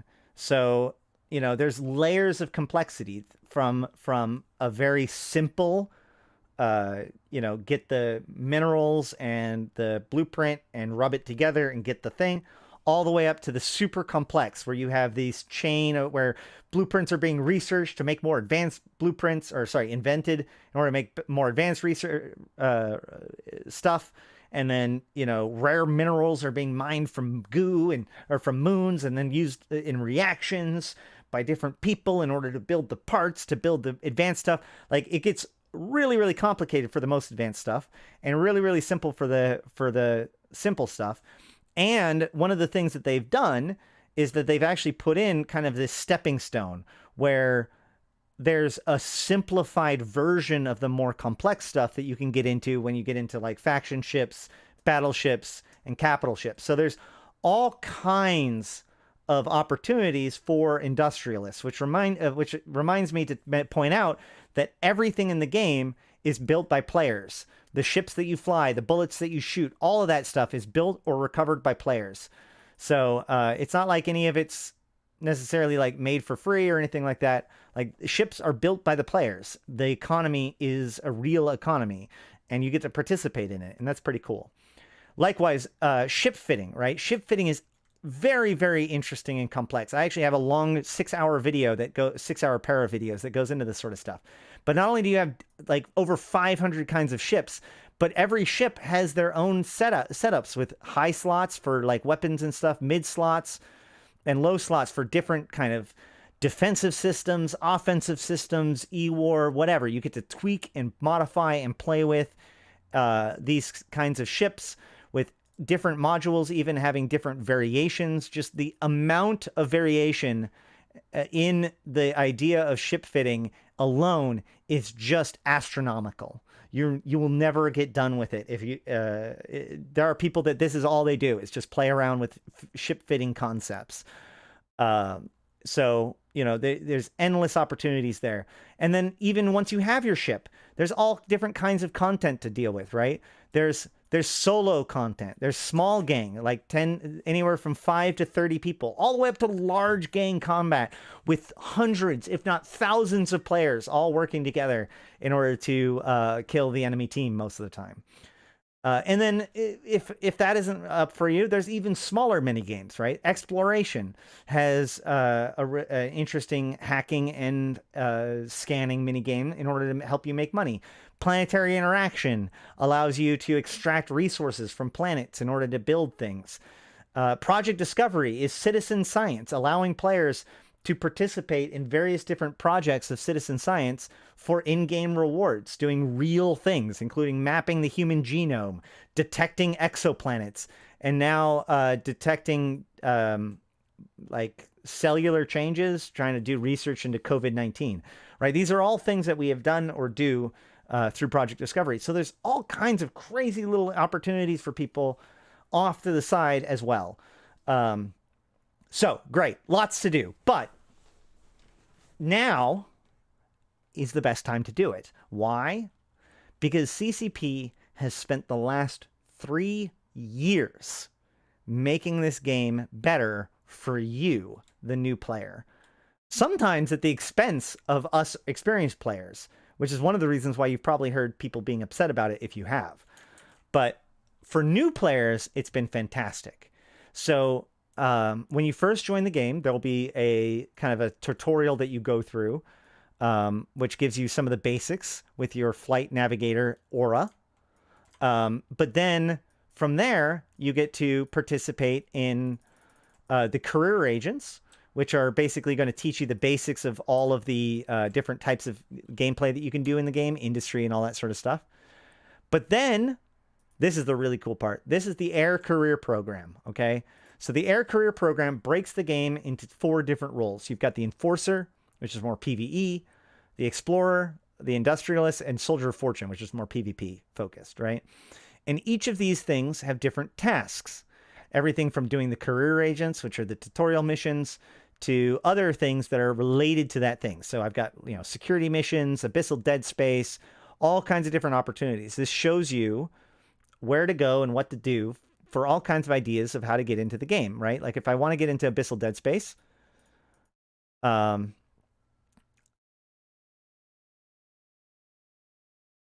it shows here and it brings up a thing that allows me to find in the agency all of the information about abyssal dead space. So there's never been more tools to give you direction and guidance as a new player in EVE Online. You could easily play this game for a month, especially if you're playing it fairly casually, without ever running out of this like directed content, as long as you're willing to engage with it. And there's all kinds of different ideas about what to do. And it's all pretty simple to stuff. And you get, as I mentioned earlier, tons of free skill points and skins and other cool things for your ships as part of this project. So there is, and the other thing is that you don't even need to deal with this. You know, if you find your own place, if you join a group, if you join a nullsec block, if you know what you're wanting to do, you can immediately just jump into whatever it is that you want to do. But now there is this direction and guidance and help for people doing the career agents and the career programs. And most recently, they revamped Faction Warfare, which is the best place for new players to get PvP experience. It is the best play. It is the only place, really, to get real and PvE or like a real income doing PvP activities. So Faction Warfare is a great place for a player that is willing to get into some fights and wants to get the more active side of EVE Online. You can get into it right away, and it allows newer players to kind of have an edge in a way on, or at least not an edge, but gives them tools that allows them to kind of even the battlefield with more experienced players. I've just recently created a whole video that explains Faction Warfare, how to get into it and how to get involved and why you should. So you should check that out if you're interested. But my point is that CCP are not only making big renovations to the game, but in general, they are focusing on making the game more accessible to players without making it easier. In fact, in several ways, they've made the game more challenging, like with the industry changes and with the market changes. They've made it so that it can't be used for just like brainless money making as much anymore. There is more complexity, but again, there's more guidance, there's more help there. And because of the fact that there is challenge and it is competitive, for those people who are willing to take on that challenge, the rewards are often great. So that's pretty cool. And on top of all of that, there are loads of resources. In game, we have the rookie chat, which is pretty cool and is staffed by ISD and other players that are willing to help people out. You know, so you can always go there and get some help. There is, in the agency, there's this help section. And in the help section, there are tons of videos inside of the app, or inside the client. I especially like the scanning ones, because scanning skills are one of those things that are very hard to like explain, but way better to like show visually, you know? So the tutorial videos are there. In addition to that, there are community fittings now. So if you, especially for a newer player that are looking for fits, you can go into the holes and fits section of your fitting window and then click on this third button for community fittings. And now we can see, like, there are all kinds of cool ideas. There's, you know, here are some basic abyssal ships. There are ships for the SOE Epic Arc, which are like part of one of the first things that newer players are kind of directed towards participating in. There are decent starter PvP setups.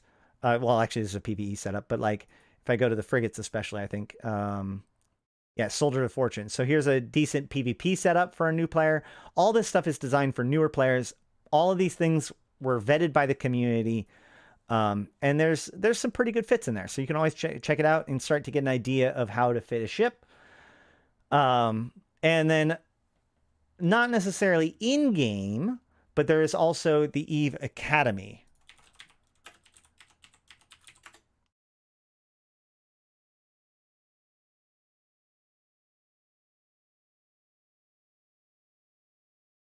The Eve Academy is a website that CCP has been maintaining that goes over all sorts of instructional stuff. So same thing, right? You've got the 4 different roles, Enforcer, Industrialist, sorry, Explorer, Industrialist, Enforcer, Soldier of Fortune.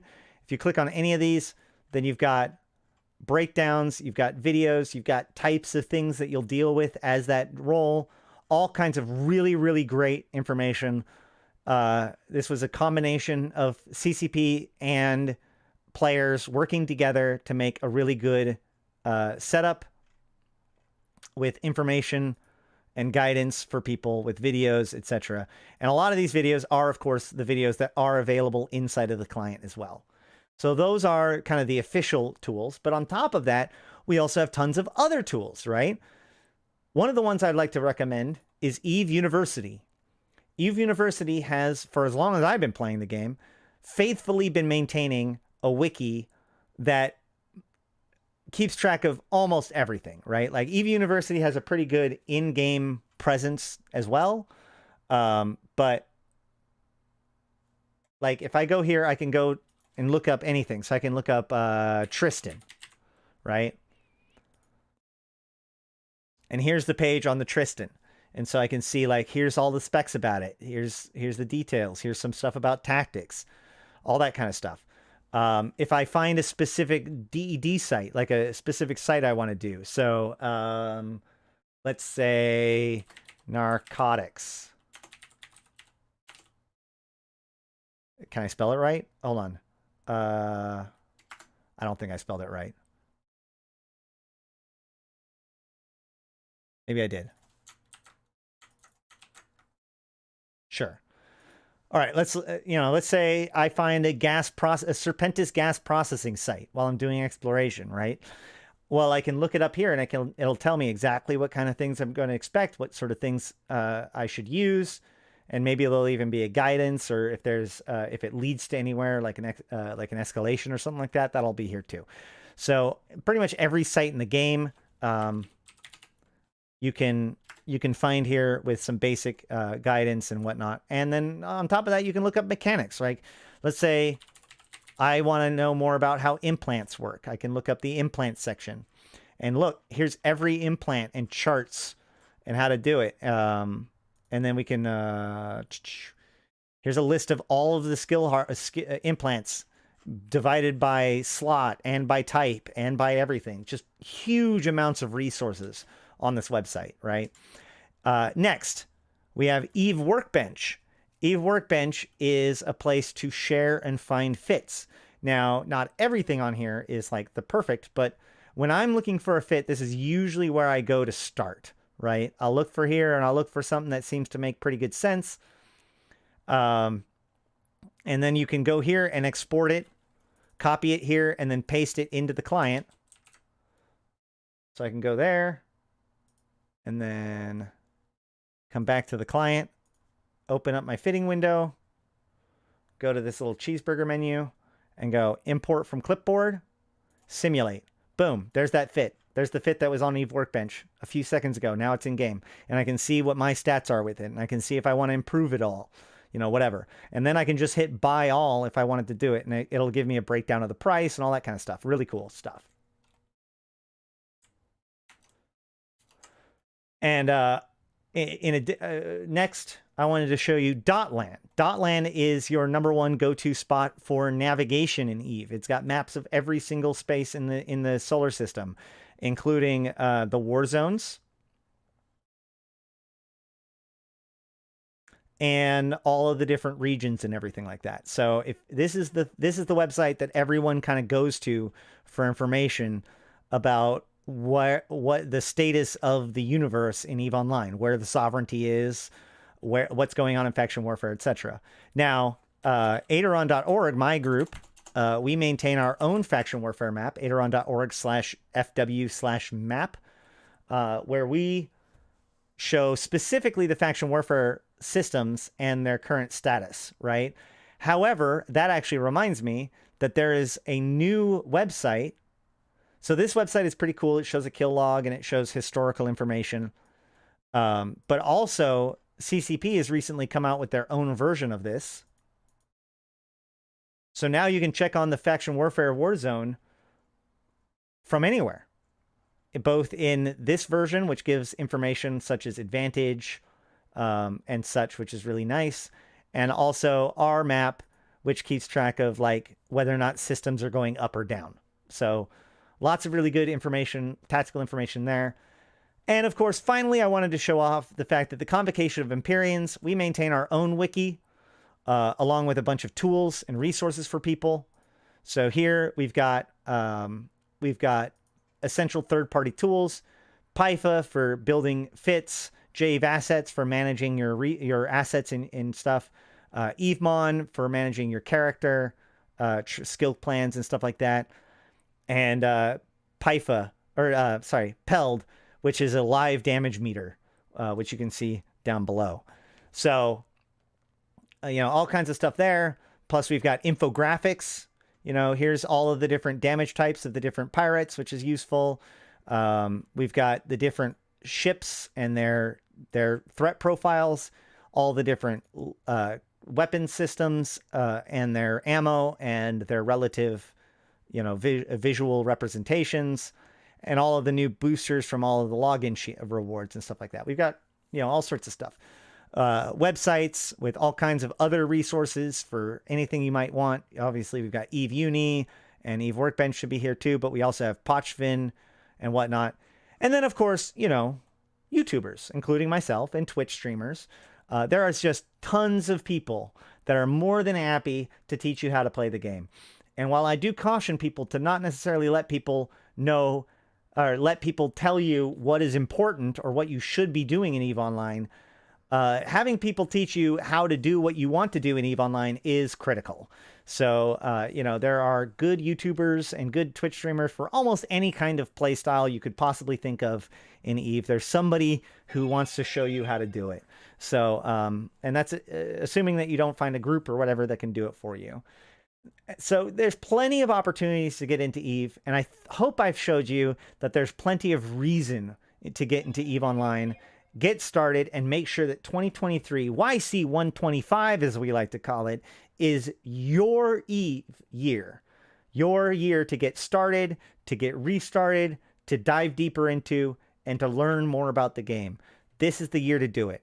This is if you haven't been into the lore, maybe now's the time to start learning about the universe. If you've been on the sidelines, now's the time to get up your character and start checking it out. If you've been gone for a while, if you left because you were mad at scarcity, now's the time to come back and enjoy yourself. EVE Online is better than it has ever been, and it is only getting better and quickly. So get involved, get in early now, so that way when the more cooler stuff happens, you'll be able to be trained up, you'll be able to get these opportunities, and you won't be like all these people that I talked to today that lament at the fact that they weren't playing back when invasions were happening or back when the Othanoon disaster was happening. You know, these moments in history that we get to participate in as active players. You know, I was there when Jamil was destroyed. I was there when Chakade fired at Tanu. I was there when the Dreads attacked. And you can be too. And I look forward to seeing you there. So in conclusion, now is absolutely the best time to play EVE Online. You should be bold and daring and get out there and learn from failure. Don't be afraid. Don't worry too much about ISK or whatever. Fly cheap ships. Go out there and do silly things and have fun doing it. Use a buddy code like the one down below or anyone else's for 1 million free SP on every single account that you make. You can even make a whole bank of accounts and then get them all trained in like what's called the Magic 14, which are a bunch of skills that are useful no matter what. And then you will have a bunch of blank clones that are ready to go for whatever you want within a few months to use. You know, the buddy code is very valuable. And even if you already have an account, you can now use the buddy code, sign in if you've never used it before, and get your million free SP even today. So if you've been gone and you're coming back, make sure to get them million free SP as well. And then, of course, my final piece of advice for those who are trying to get into the game, join the Convocation of Empyreans. We'd be happy to have you. As I said, we're here to maximize player engagement with EVE Online. We're here to help you get involved in EVE. And we're also here to help you learn and love EVE. And you know what? If in the end you find out that you want to go do something like wormholes or nullsec or something else like that, we have plenty of resources to get you hooked up with a good group that will bring you in and take good care of you. So that's about it. That is my story, and that's why you should play EVE Online and how you should play, how you can best get into EVE Online quickly and easily. So I would like to thank my patrons and other supporters for making all of this possible, making this stream possible, making these videos possible with your wonderful support. I especially would like to thank, where is it? AR, Alone Gardner, Alera, Andrew, Balea Galente, Captain Obvious Uta, Coldwave, Dan, Divoolej, Elange, Fatewinder, Kotoba Manac, Fayssal, Garland Gringham, Gragnor, Grissu, Quicksporn, Lares Hane, Luke Spoons, Michael Porter, Matt Hatter, Nolan Rourke, 1982, Steve, Unafraid Cookie, YellowCladKing, Jur, Jenny, and Talking in Stations, as well as my co-designers, Abyssus, Aikawarazu, Chan, Arydanika the Queen, BlackRoseNoble, Dajat Lemmont, Drake, Golden Age Stories, J. Kuhn, LM1, Malik Starfire, MidnightSpaceMonkey, NotJustFun, Seedsaplenty, Serenalen with no eyes, Syliana Vel'ash, Nephilim, Grendel, Zaul Nex, as well as my Immortal tier patrons, Ebo1337 and Rid. Thank you guys so much. I think that list is officially getting long enough now that I'm going to have to change which names I read and which names I just post as text. But consider that, I guess, maybe the last time for doing that. But yes, no, I really do appreciate it. And of course, all of the people who get your memberships on Twitter, on YouTube, to get those you get access to member-only videos. You get access to member-only emotes. You get access to videos early and behind-the-scenes videos and additional content. Much appreciated to those. There's multiple tiers and all that kind of stuff. Make sure to check out a membership if you're interested in supporting the channel and making this all happen. There's another piece to that. Hold on. What was it? Oh, yeah. And thank you to anybody who gives any super thanks and super chats in any of my streams. It's a good way to get your attention and get my eternal appreciation, because all of this is only possible because of your guys' support. EVE Online is not a big community compared to others. So, you know, it's not like I'm rolling in the dough as a YouTuber. But you guys give me just enough to make it so that I can continue this and still have time to take care of my son and everything that I need to do. And I'm incredibly thankful for that. I'm incredibly thankful for the many years that we've had together.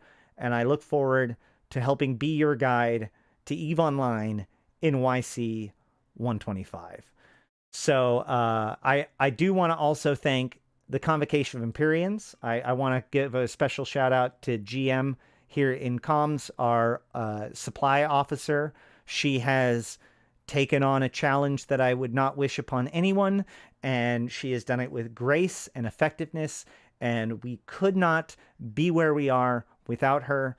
But on the subject of women in my life that I could not do things without, I also would like to thank Arydanika the Queen, Arydanika Danny, who was one of my early inspirations for getting into EVE and getting into EVE content creation, and now comes and spends her time to help take care of my videos and make sure that my shit stays at least somewhat coherent, and works on all of those awesome things like from the market, from the merch store that you can go check out. Yeah, very much thank you to both of those fine ladies in my life. And of course, everyone else in the Convocation of Empyreans, the directors and the staff that make things happen.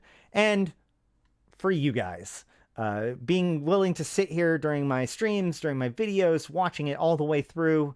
It's a huge deal.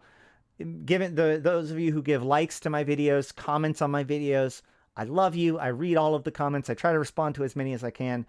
And of course, for those of you who share my videos with other people, like, that is so huge. You know, I'm trying to help raise, you know, that's what we're here to do. We're here to help raise EVE literacy, help people understand the game on a deeper level, help break through the idea that there's, you know, the lore isn't interesting, or the mechanics are too hard, or things are too obtuse, or there's no explanation for things. EVE is a long and glorious game with a long and glorious history, and we're here to help get people involved and understand the true nature of the crazy awesome thing that we get to participate in. So thank you all for that. Without further ado, I have been Ashtarothi, the voice of New Eden, and until next time, I'll see you in space.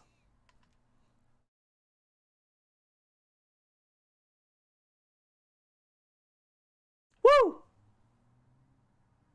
How long was that? An hour and a half. That's actually not too bad. Shout out to Spoons. Spoons! I'm not leaving yet, by the way. That was just the end of the show, or the video. Oh, I figure I can do at least another mission or two. Hang out. More. I thought that was pretty good.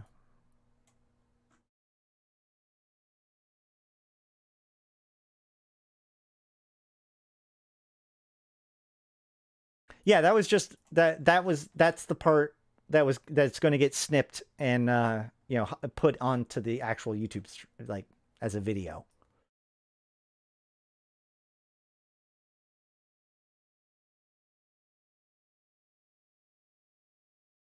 It was dense but comprehensive. Yeah, you know, that's what I shoot for. I was talking about that earlier today. Like, there's the challenge between longer videos and shorter videos. And in the end, I tend towards longer videos just because my goal is to put everything into context, right? So having the one big video, the monolith, that in which all of everything is addressed, like, that's kind of my shtick, right?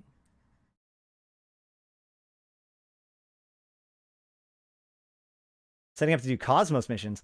Oh no. Oh no. I can't recommend that course of action.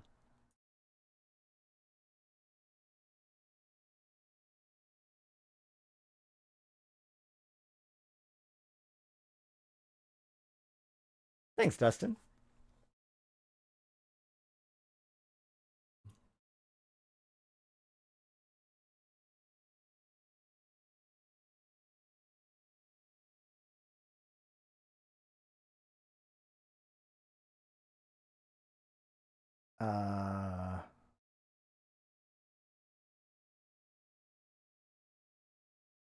Should be fine. I need Javelin. We learned a valuable lesson earlier.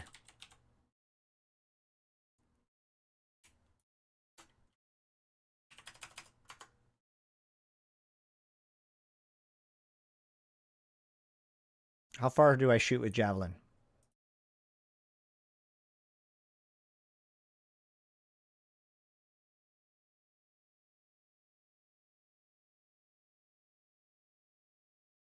$82. Better.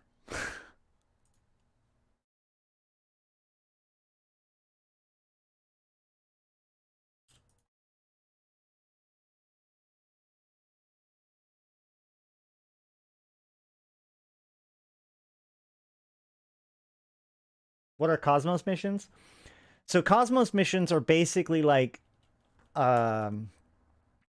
location-based story missions that were added into the game in its like earliest days and are now more or less completely broken, as they've been sort of abandoned more or less for over 15 years. So like Cosmos missions were the introduction of the ancient races, right? So you've got basically it's I think it's a single constellation per race that has a whole bunch of sites and other like guys, like agents and stuff that are special for that area. And that's how you get like some storyline stuff comes from there. Hey, Arydanika 07. There she is. I want Cosmos missions to get an overhaul. I think that's like the next thing to do after career agents. I just got done talking about how great you are, Danny. Oh, hey, I'm going to do an ad.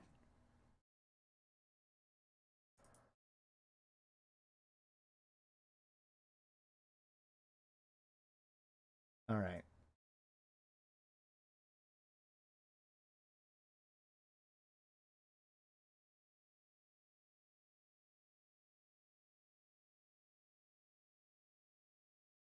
Yeah, Danny, we just did should you play EVE Online in 2023 video. We have been talking about that before. Rather than record it separately, I just decided to finally do it live. Basically, my deadline for getting it done recorded was yesterday, and it didn't get done, so I did it live instead. That's how that works.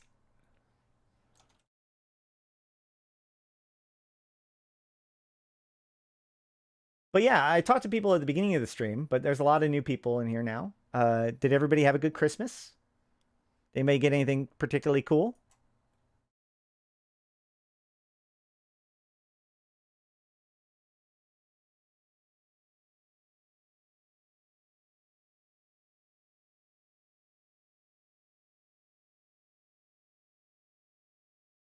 Oh, I guess I do have a PvE tab.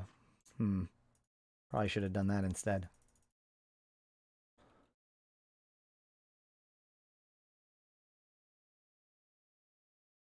Oh, boo, I should have started moving too.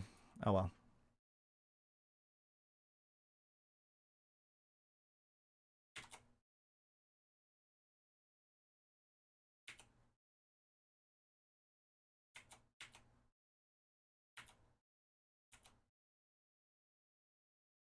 I got to get some of this incoming DPS down.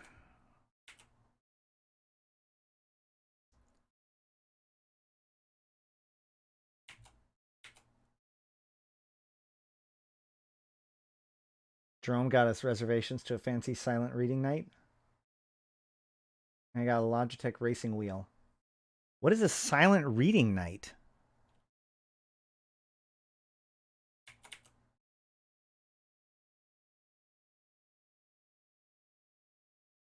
Plus, who would tell you if it graphs on your screen if you didn't do it live? That's a good point.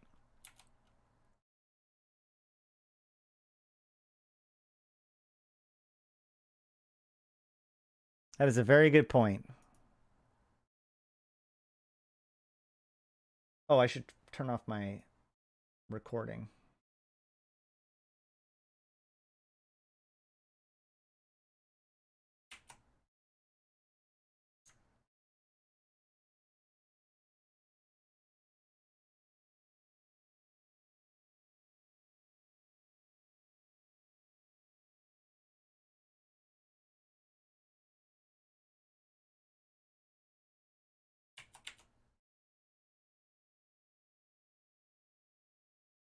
You get dressed up, go to an old hotel, formal reading rooms, library, has cocktails, listen to piano music, and read quiet. It's an introvert stream. Isn't that just a library? Like, isn't that's a library?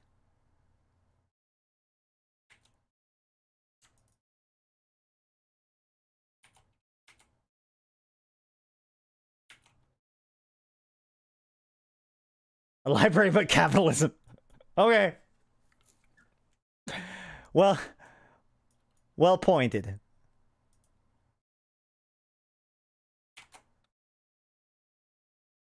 And with piano music.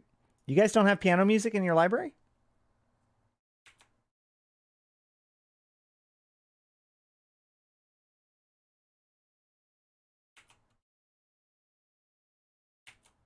A sexy library.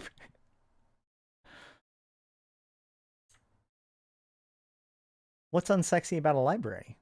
Don't answer that.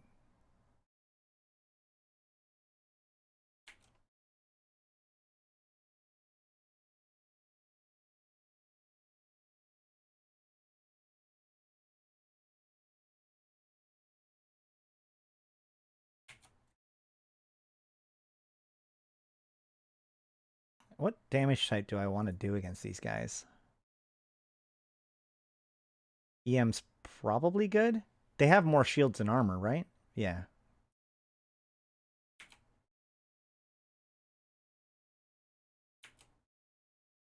See how well that works. Boom! Pretty well. All right, fair enough.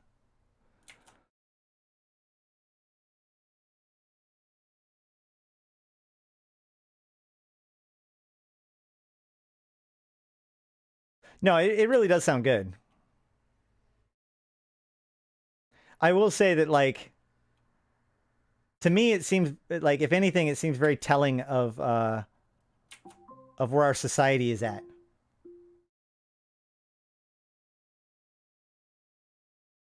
That's a thing.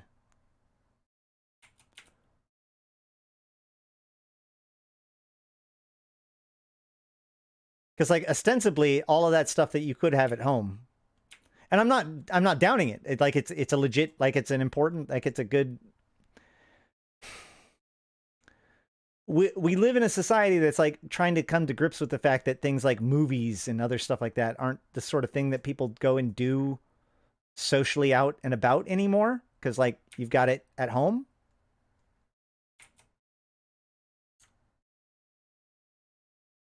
So I think that this is that's a pretty clever little thing to do. You become obsessed with, oh god, new player, between 2 to 3 months. I was wondering if your corp is one of the ones that takes the lore into account in its, I don't know how to phrase this, decisions or mission statement. Well, yeah, I mean, like, we're the convocation of Empyreans because, like, in universe, our objective is effectively as a capsuleer advocate agency, you know, almost like a somewhere between a political lobbying group and, like, the YMCA.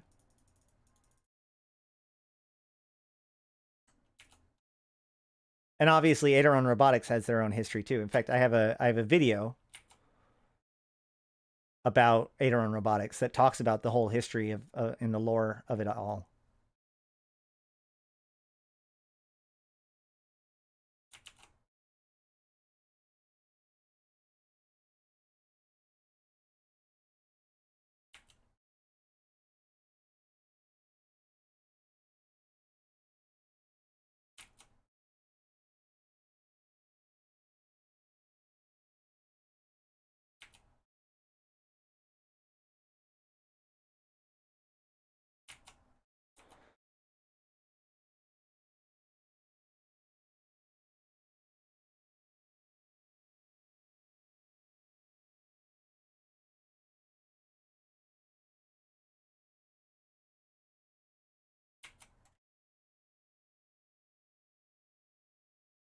But yeah,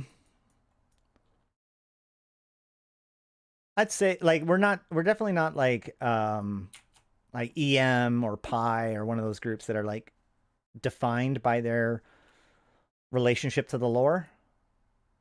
But that's also because we're like we do have this we lean towards Galente, but in general we're pretty independent.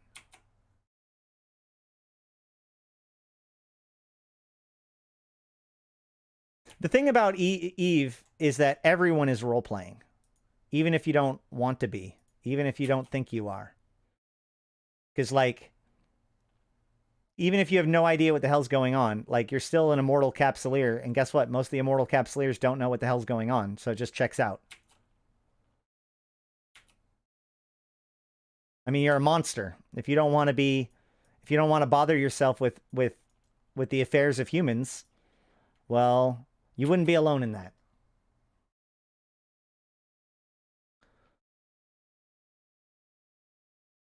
Within the context of the empires and the Triglavians, let's say, what do you think that they're going to do? I think that the different empires are likely going to start making more overt overtures towards specific clades.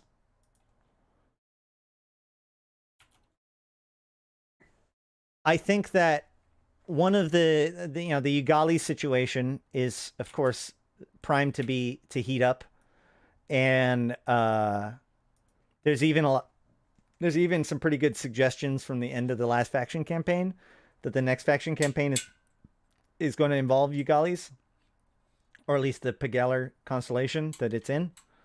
And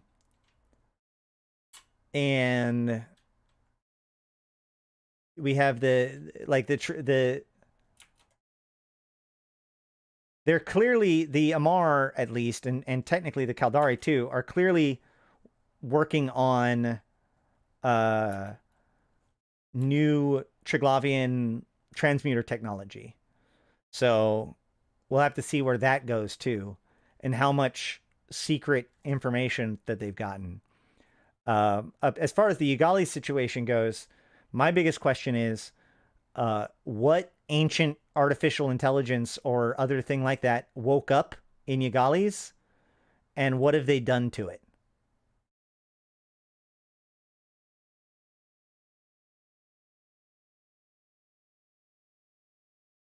That's the thing. In Eve, role playing isn't like forsooth, because like you're role playing a immortal spaceship pilot, which is what you are.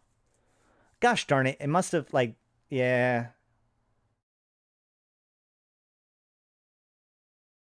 I think it cycled again. Yeah, there it goes.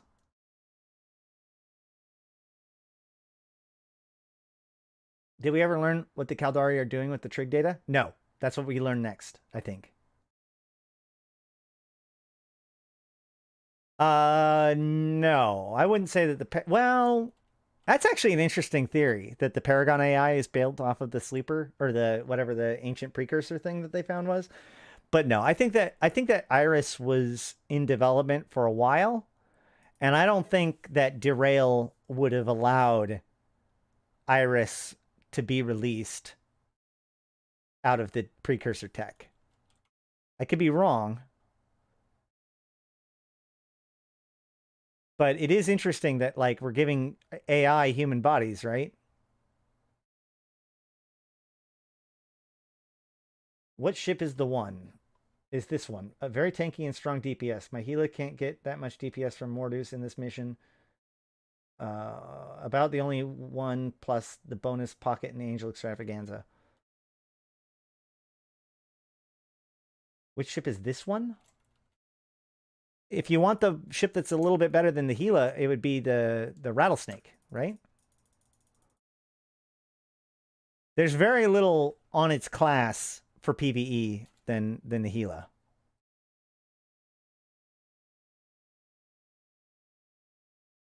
Oh, which ship is mine? This is the Golem.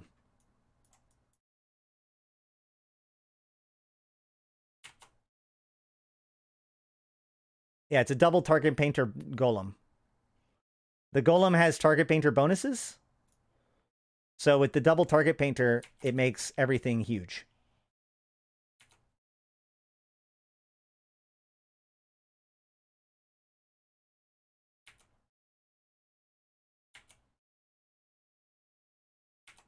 Oops, I shot a second time.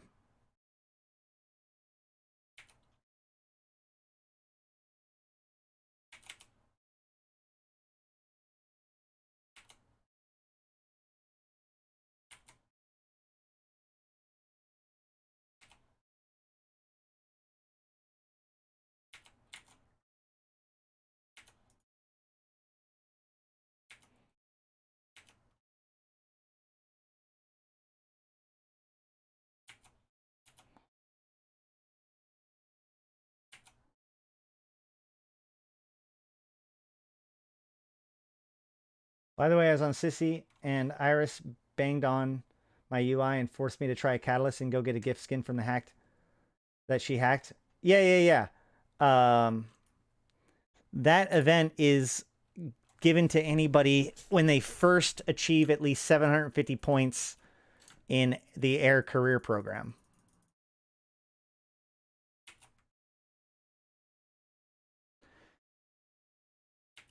Yeah. The Marauder's really good. I do like the Macarial for Battleship PvE.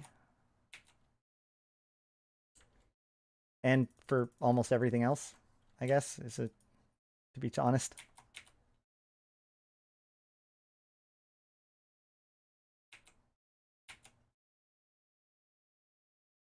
It should be a drone Marauder. Yeah. That sounds like something that they would end up with issues with.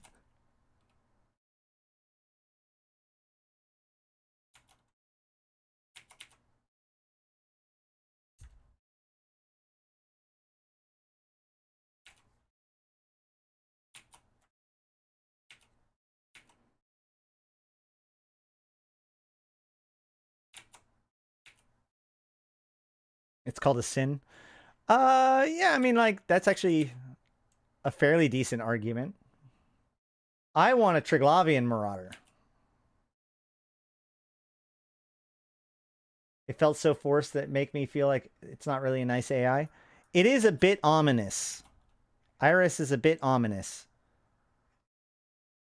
They, especially since there has been little hints here and there that like of Iris sort of stepping out of line, right? Kind of like how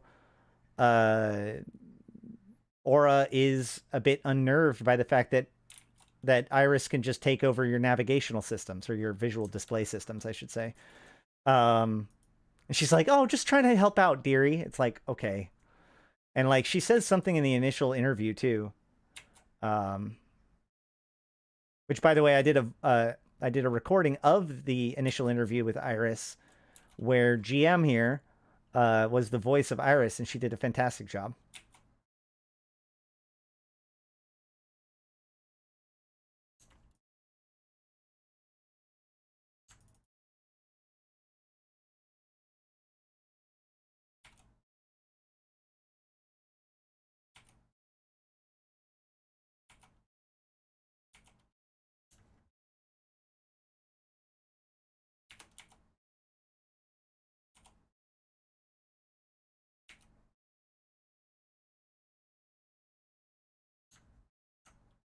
Oh, come on.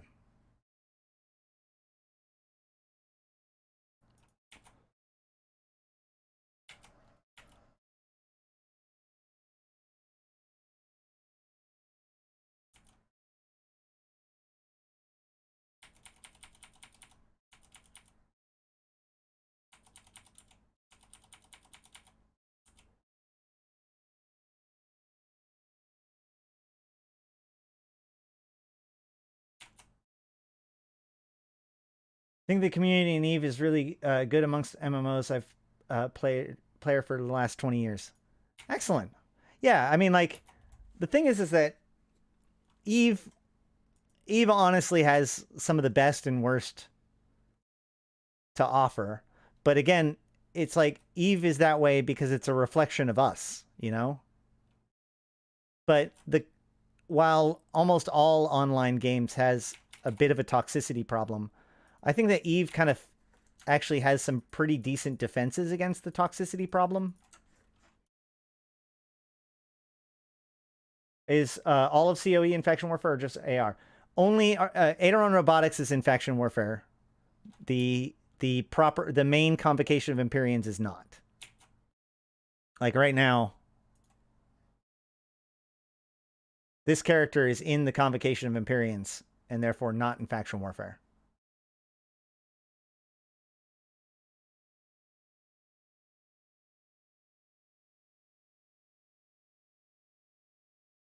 Yeah, you know, Danny, I'd suggested to CCP, I have said to them, is like, well, if you don't have a voice actor yet, I could probably convince my incredible voice actress to you know, participate.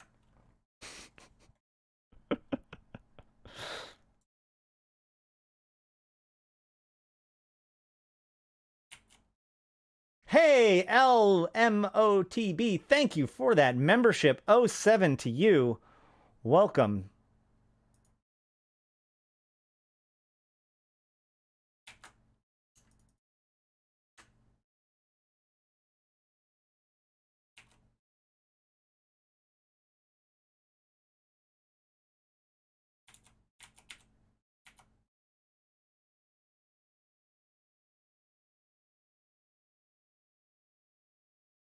Yeah, the membership, we added a lower tier membership specifically so that way people can like we're trying to figure out how to do early access to things. What was that? I don't know what that was. Just sponsored. Now what? Oh no, okay, that was it. Okay. I think that was just my system catching up with what happened. So we did add in a lower tier that's designed to help you get access to like all of the side content. So if all you want is access to the early videos or whatnot, there's a relatively low cost. Like, so especially like for Patreon, because you know, if you're interested in the early access to stuff, then you can still like grab I think it's like a $2 membership tier to get that stuff. And I've been going through my old videos, and when I find something, I'll just like randomly make stuff available to members. So keep an eye on that. And I do member polling too. Also, there's a new supporter channel in the Discord that I post stuff to and talk to people at. Didn't have the courage to follow the whole full video. Look, man, that's why the video's in chapters. So that way you can be like, I want to learn about high slots today. You know, whatever.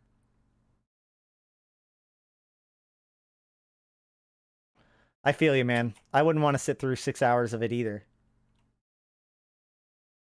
Just like straight through, that sounds incredibly painful, honestly. The problem is I don't know how big of a chunk you want. So I got to give you it all, and then you just make a decision as to what you want.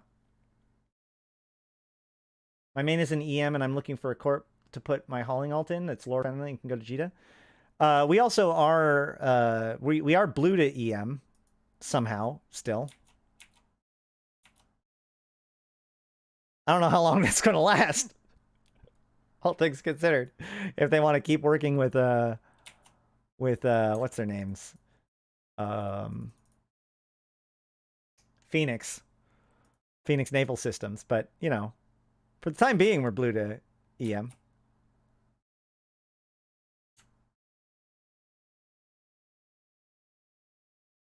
Doesn't stop them from shooting me when I go to defend Cybernauts, though. Which, I mean, rightfully so. More like a job. Well, I mean, I can imagine that with zero context, just like sitting and like absorbing the fire hose of information in the fitting thing is probably a lot, right? But again, that's one of the things I thought about is that like what I recommend with my videos is just let it run in the background, right? Just let it play in the background and let it wash over you. And then if something stands out, or if you need to go refer to it later, then you can go back and check it out. But like, don't worry too much about being like on point the entire time. Just let the information wash over you, because you never know when some small fun detail will stand out to you. And the problem is, like, I use this as an opportunity to kind of bring up as many little side stuff as I can. So it's one of those things that like you can just kind of sit in the background and be like, and then suddenly be like, oh, hey, that's cool.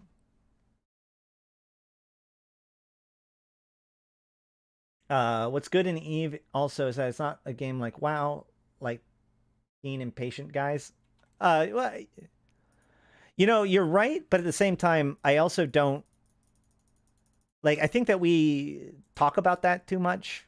As I mentioned, like the reputation exists that, oh, it's like I don't have enough time for Eve Online. But honestly, there is a totally casual Eve Online too, right? Are you going to be a big power player? No.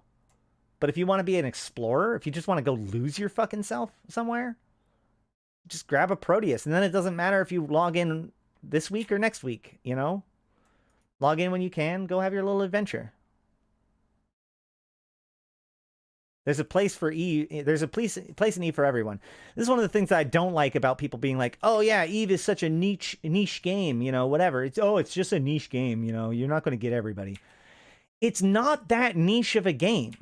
It's had a very niche presentation, but there's enough to Eve Online that I firmly believe that most people could get something out of it if they only knew how. I think a lot of people that don't find what they're looking for on Eve don't find it because they just didn't find it. Not that it wasn't there. You know, so often people are funneled into nullsec, for example, being told that that's like the end game. And so they like do everything they can to just get there as fast as possible because that's where the money is and that's where the good stuff is. So they go there, and what they end up doing is they end up being told to do the safest, most boring, most like solved content in Eve. And then they go, this sucks. But at the same time, they've been told that this is the best that Eve has to offer. And so that player never checks out faction warfare, probably doesn't check out wormholes, never checks out some of the stuff you can do in HiSec, never checks out the game on their own pace. They just go to nullsec, get told to rat for a few hours, decide this is not worth their time, and quit. I've seen that so many times. It frustrates me. Go to sleep with a subliminal... I've been told all my career that listening to me is a very good way to go to sleep. I don't know if I should read into that too much. But no, I encourage it. People like to listen to my stuff while while going to sleep and while driving. I don't recommend both at the same time, but either of those individually is pretty good. Whew, finally, it's done.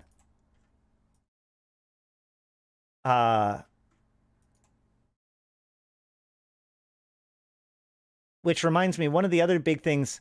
So my big two things that I want to get done this year, sooner rather than later, is I want to start doing YouTube Shorts and I want to start releasing a lot of my content, what I can, as like a podcast, do like a podcast thing, like as a proper on iTunes podcast. So that way, because like I still have a lot of people, fans from back in the day, who used to listen to me as a podcast. So they would listen to me while they were, driving around on their truck or going on their commutes or something. So it is one of my big goals.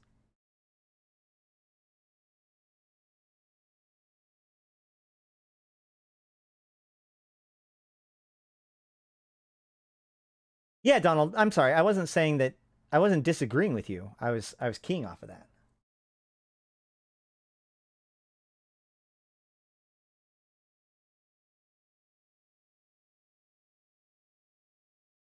I appreciate that, Donald. I do what I can. I do get help from Arydanika, but a lot of it is a one-man operation, and I also raised my, now a 9-year-old autistic boy, so that takes a lot of my attention. And honestly, that's again one of the reasons why I really appreciate everything that you guys do, and all of the people that become members and patrons, and like LMOTB earlier. Like I I don't I don't live as high on the hog as I did when I was like a full-time software developer, but I'm able to, if my son needs me, I can take care of him. If he wants my attention, I can give it to him. If he's sick, I can take the day off, and you guys let me do that. And I've been allowed to do that for the last 2 years, 3 years, during, some of his most development time. And all joking aside, everything else aside, I cannot I cannot thank you guys enough for that. I cannot thank you guys enough that in this day and age, I get to be one of those lucky dads who gets to raise their son. That's huge. And if all I have to do is teach you guys how to do EVE Online to be able to do it, I can't express how willing I am to do that. Thank you guys. Try not to tear up at that one.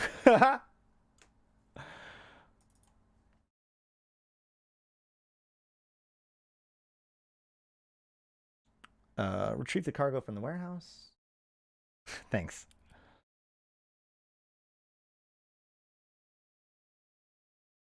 Let's do one more.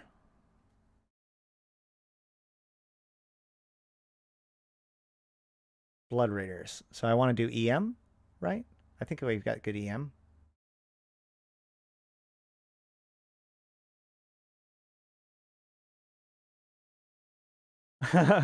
Thanks, Eldritch. Mean age for a video game nowadays is 40 years old, so daddy and mummies. Yeah. I mean, well, certainly for this game, it's getting old. The average age has always been older, and the gaming community is aging up. But I think that's good. I'm working on my own games. I have Playton, which you guys can play, but I do have a VR game that I want to get back to working on. But with so much going on in EVE Online, like that's been basically my content creation focus. What was I doing? Oh yeah, accepting the mission. That's important stage to all of this.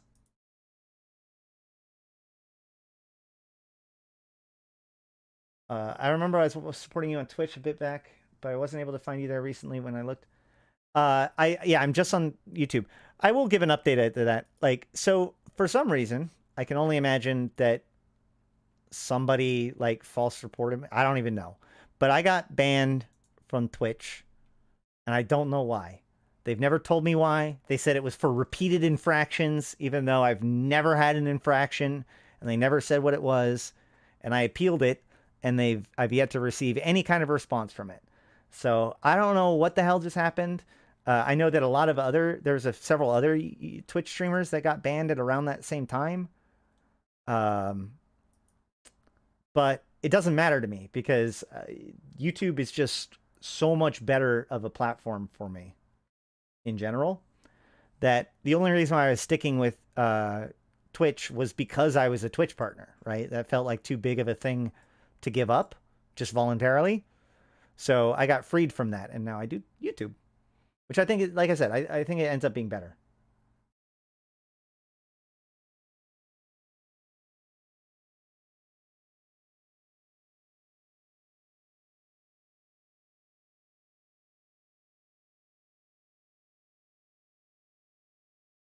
Yeah, I mean, it was crazy, and it definitely impacted my income. Uh, they actually kept taking money from my sponsors or like people that sub to me, and then like not giving it to me.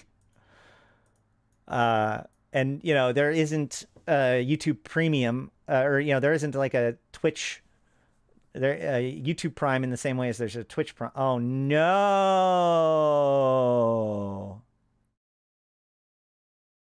Yeah, I need to go back and get that after that micro warp drive now.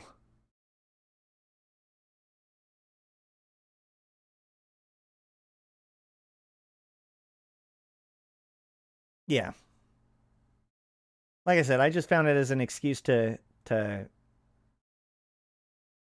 take the next step, if that makes sense.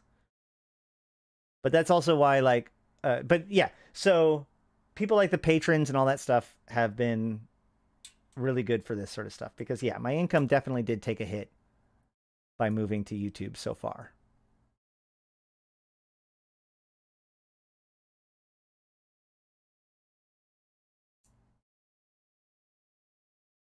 But the advantage is that I'm a disabled vet, and also you know my son has autism, so we get some money from his disability.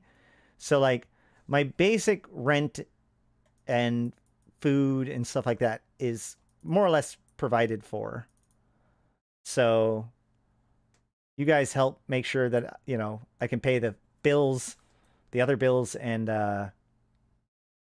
you know have nice things at all. So thank you for buying me coffee, I guess is the short of it. Oh shoot. But yeah, I wouldn't be able to do this otherwise.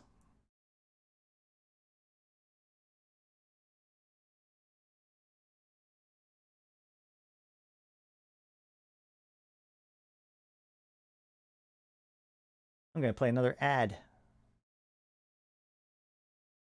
Yeah, thanks, Mad Adder. Exactly. Yeah, speaking of giving me money, watch an ad.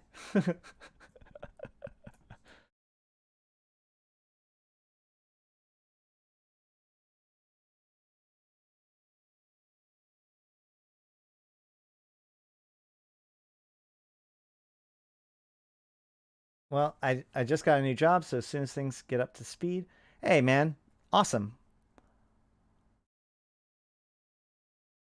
I appreciate it. Don't please, no one don't take anything I just said as some sort of like sob story to convince you to like give me money that's like beyond what you'd want to, you know, whatever. Like please look after yourself first. I'll be fine. But yes, I do appreciate the support. What did I just do? Did I just undock? What just happened? Why did I do that?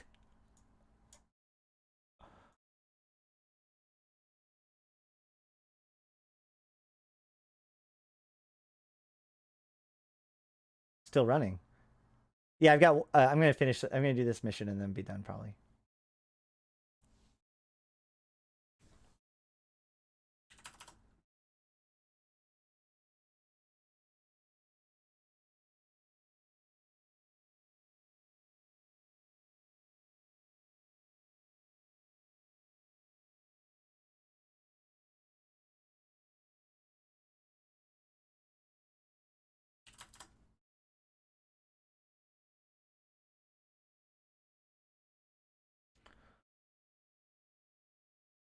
Well, at least the romantic nonsense stopped. What? I don't know what you're talking about.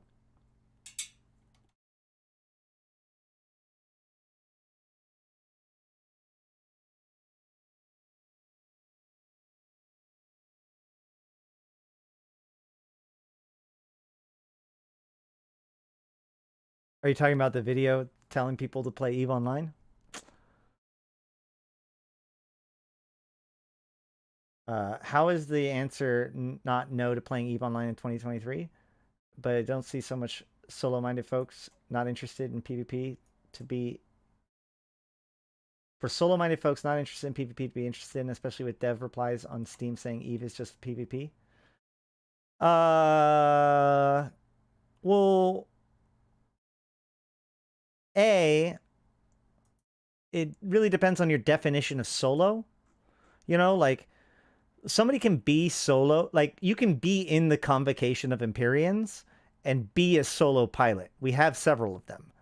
You know, they don't do anything with the rest of the group, but the convocation of Empyreans operates as the infrastructure that they need to deal with all of the bullshit that they don't want to deal with as a solo pilot. Like, you know, they use our buyback program or our hauling program or, you know, our industry program or whatever it is, right? Like they use our services, but it's not like they're showing up to like all the fleets or whatever. They don't do anything. Like they're using the group to facilitate their solo experience, which I'm totally cool with.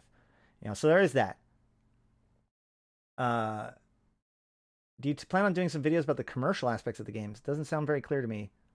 Don't sell a lot, actually. I'm not 100% sure what you mean by that. Like, how to make money in the game?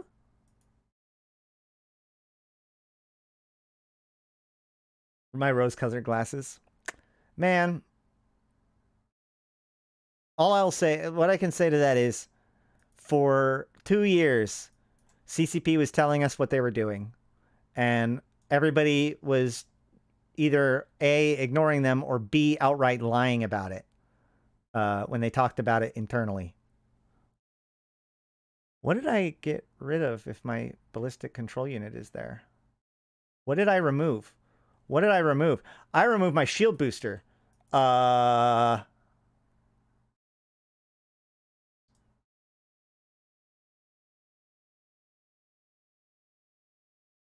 This just got exciting, guys. I'm going to leave.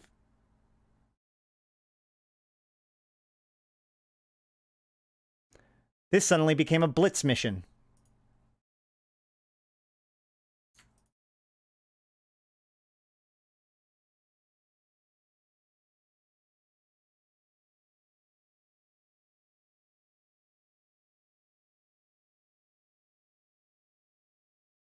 Yay!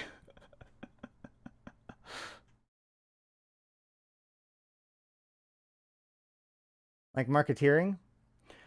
Oh, well, I mean, I can't even pretend to be as good as Evoz at these kinds of things. I do like I do analysis of the monthly economic report sometimes.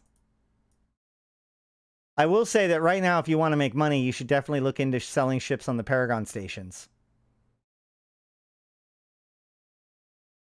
The problem is that I try to make my stuff fairly evergreen. So like, if I tell you like X is a really good thing to do right now, like by the time you hear it, by definition, it's kind of less so.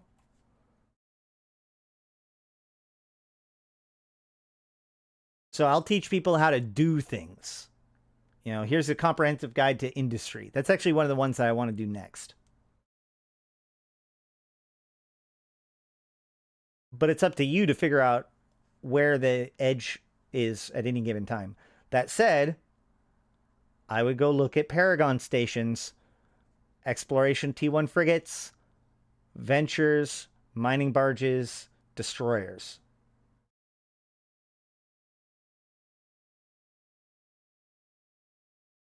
Thanks, Solstice.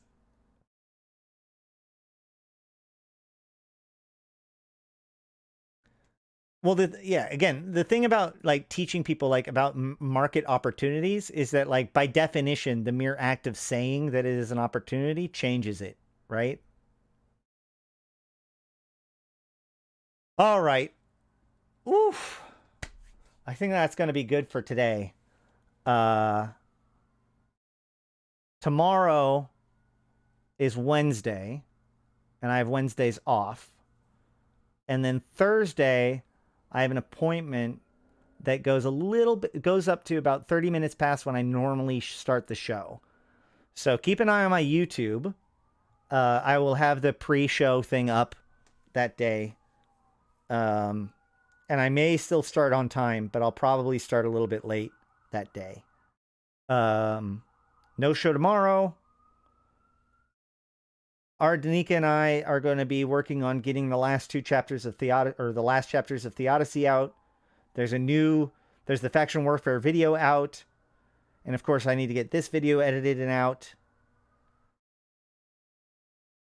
etc., etc. And of course, there's faction warfare stuff to do. I've been doing faction warfare the last couple of days too, or the last couple of weeks, and when not doing the winter event, it was really fun. It's really fun. I'm in West Coast. As soon as somebody knows, everybody knows. Exactly. All right. Well, and that's actually why I like the Paragon Station thing, is because like I can tell you, check out Paragon Stations. There's so many different ships and so many different locations that are available. The chances of you being able to find a niche, if you're willing to look for one, is super high. Like, to put it to you this way, I bought a frigate at a Paragon Station for 1.2 million ISK. That was for sale in the same exact system in a different station for 400,000. And I am not alone, because you know what? I can't be bothered to go to the main station to grab the thing, to bring it over, to turn it in. And furthermore, I'm in faction warfare, so that literally is dangerous to do for me. So guess what? If you put a frigate on the market of the Paragon Station in Dodixie, you've got at least one customer. I'll put it that way. Like, there are plenty of opportunities, especially for that small scale stuff. Retrievers and barges are going for like 60 to 70 million. Destroyers are going for 1.2 to 1.5. Frigates are going to from 700,000 to 1.2. Like, this is 2 to 3 times their normal value in a lot of these cases. Or in some of those cases, at least 20% increased value. And this is to things that are in the same fucking system, man. Like, get on it, dudes. And you know what's funny? In spite of that, I'm constantly going to Paragon Stations and finding nothing, right? Like, I had to go, that frigate that I bought for 1.2 million, it was the 4th thing that I had been offered by Paragon, because I kept rejecting it and getting a new one until I had one that I could buy in the station with me. So there were 3 other things that I could have bought that could have sold, that they could have sold me, and I would have turned it in, but there was no one selling it. So instead, whoever was selling that one frigate for 1.2, he got the money instead. So there are plenty of opportunities there. Now, they don't necessarily sell super rapidly. Like, I know one of my friends was saying, like, only a few of any given destroyer sold in a day at Paragon Stations. But, like, people like to say that T1 industry isn't profitable. Right now, given that method, it is. And there's other Paragon Stations. There are Paragon Stations that aren't part of the main stations, trade hubs. Other stuff like that. And you know what? Paragon's only going to get more valuable as time goes on, right? Well, I actually recommend, if you can, stash some of your Paragon points, because new heraldry will be coming sooner rather than later.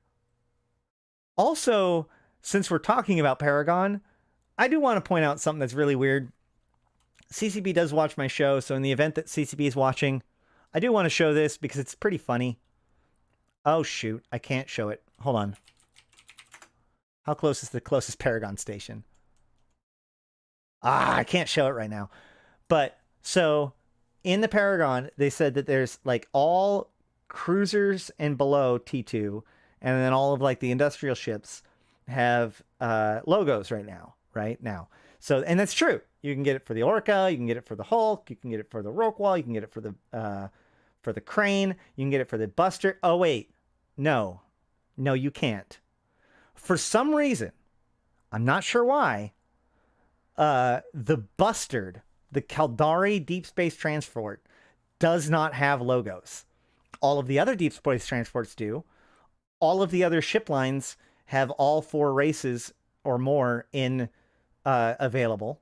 Hell, we have the fucking Golden Magnate available for a thing. We have ships that literally are almost next to impossible to get in the game. You can buy the logo for them, but you can't buy it for the Bustard. Please fix this.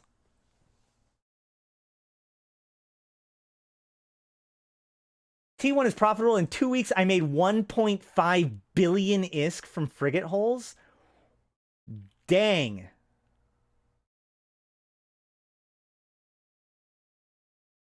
Thrashers have logos.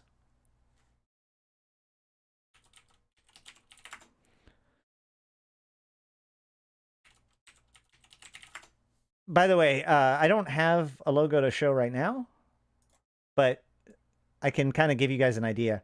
So most logos, the corporation logo goes in the front, like, yeah, right here. And then the Alliance logo would go on the side, like maybe here or back here or something. And there's usually like one in the front and one in the back. So there might be like an Alliance, like a logo back here. I don't know. Like I said, I haven't seen the one for the Thrasher yet. But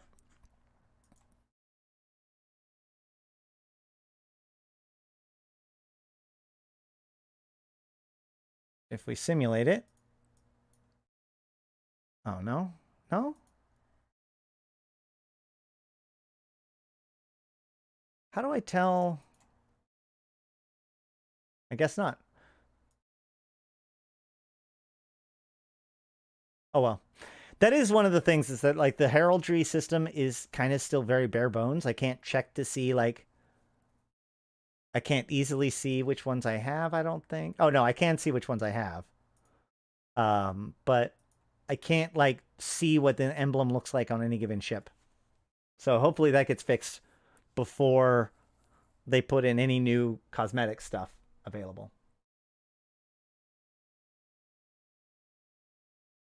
Yeah, sometimes they can be on the spine.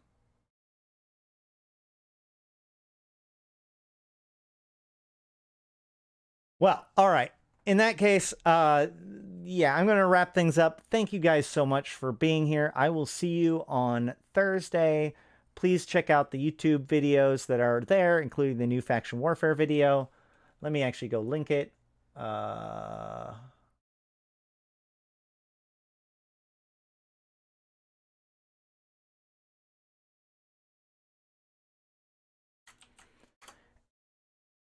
And without further ado, I have been Astrothi. I've been playing this game since 2010, talking about it since 2012, and I'm here to put Eve into context for you, my fellow Empyreans. Thank you guys for watching, and as always, until next time, I'll see you in space.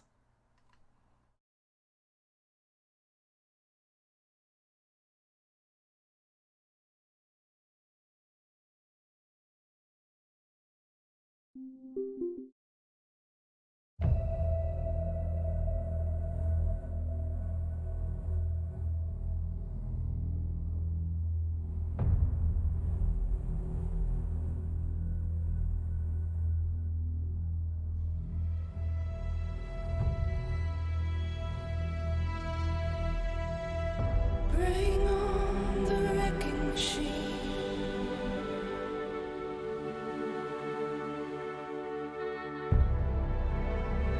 Don't forget to like the video before you leave. Bye!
For every city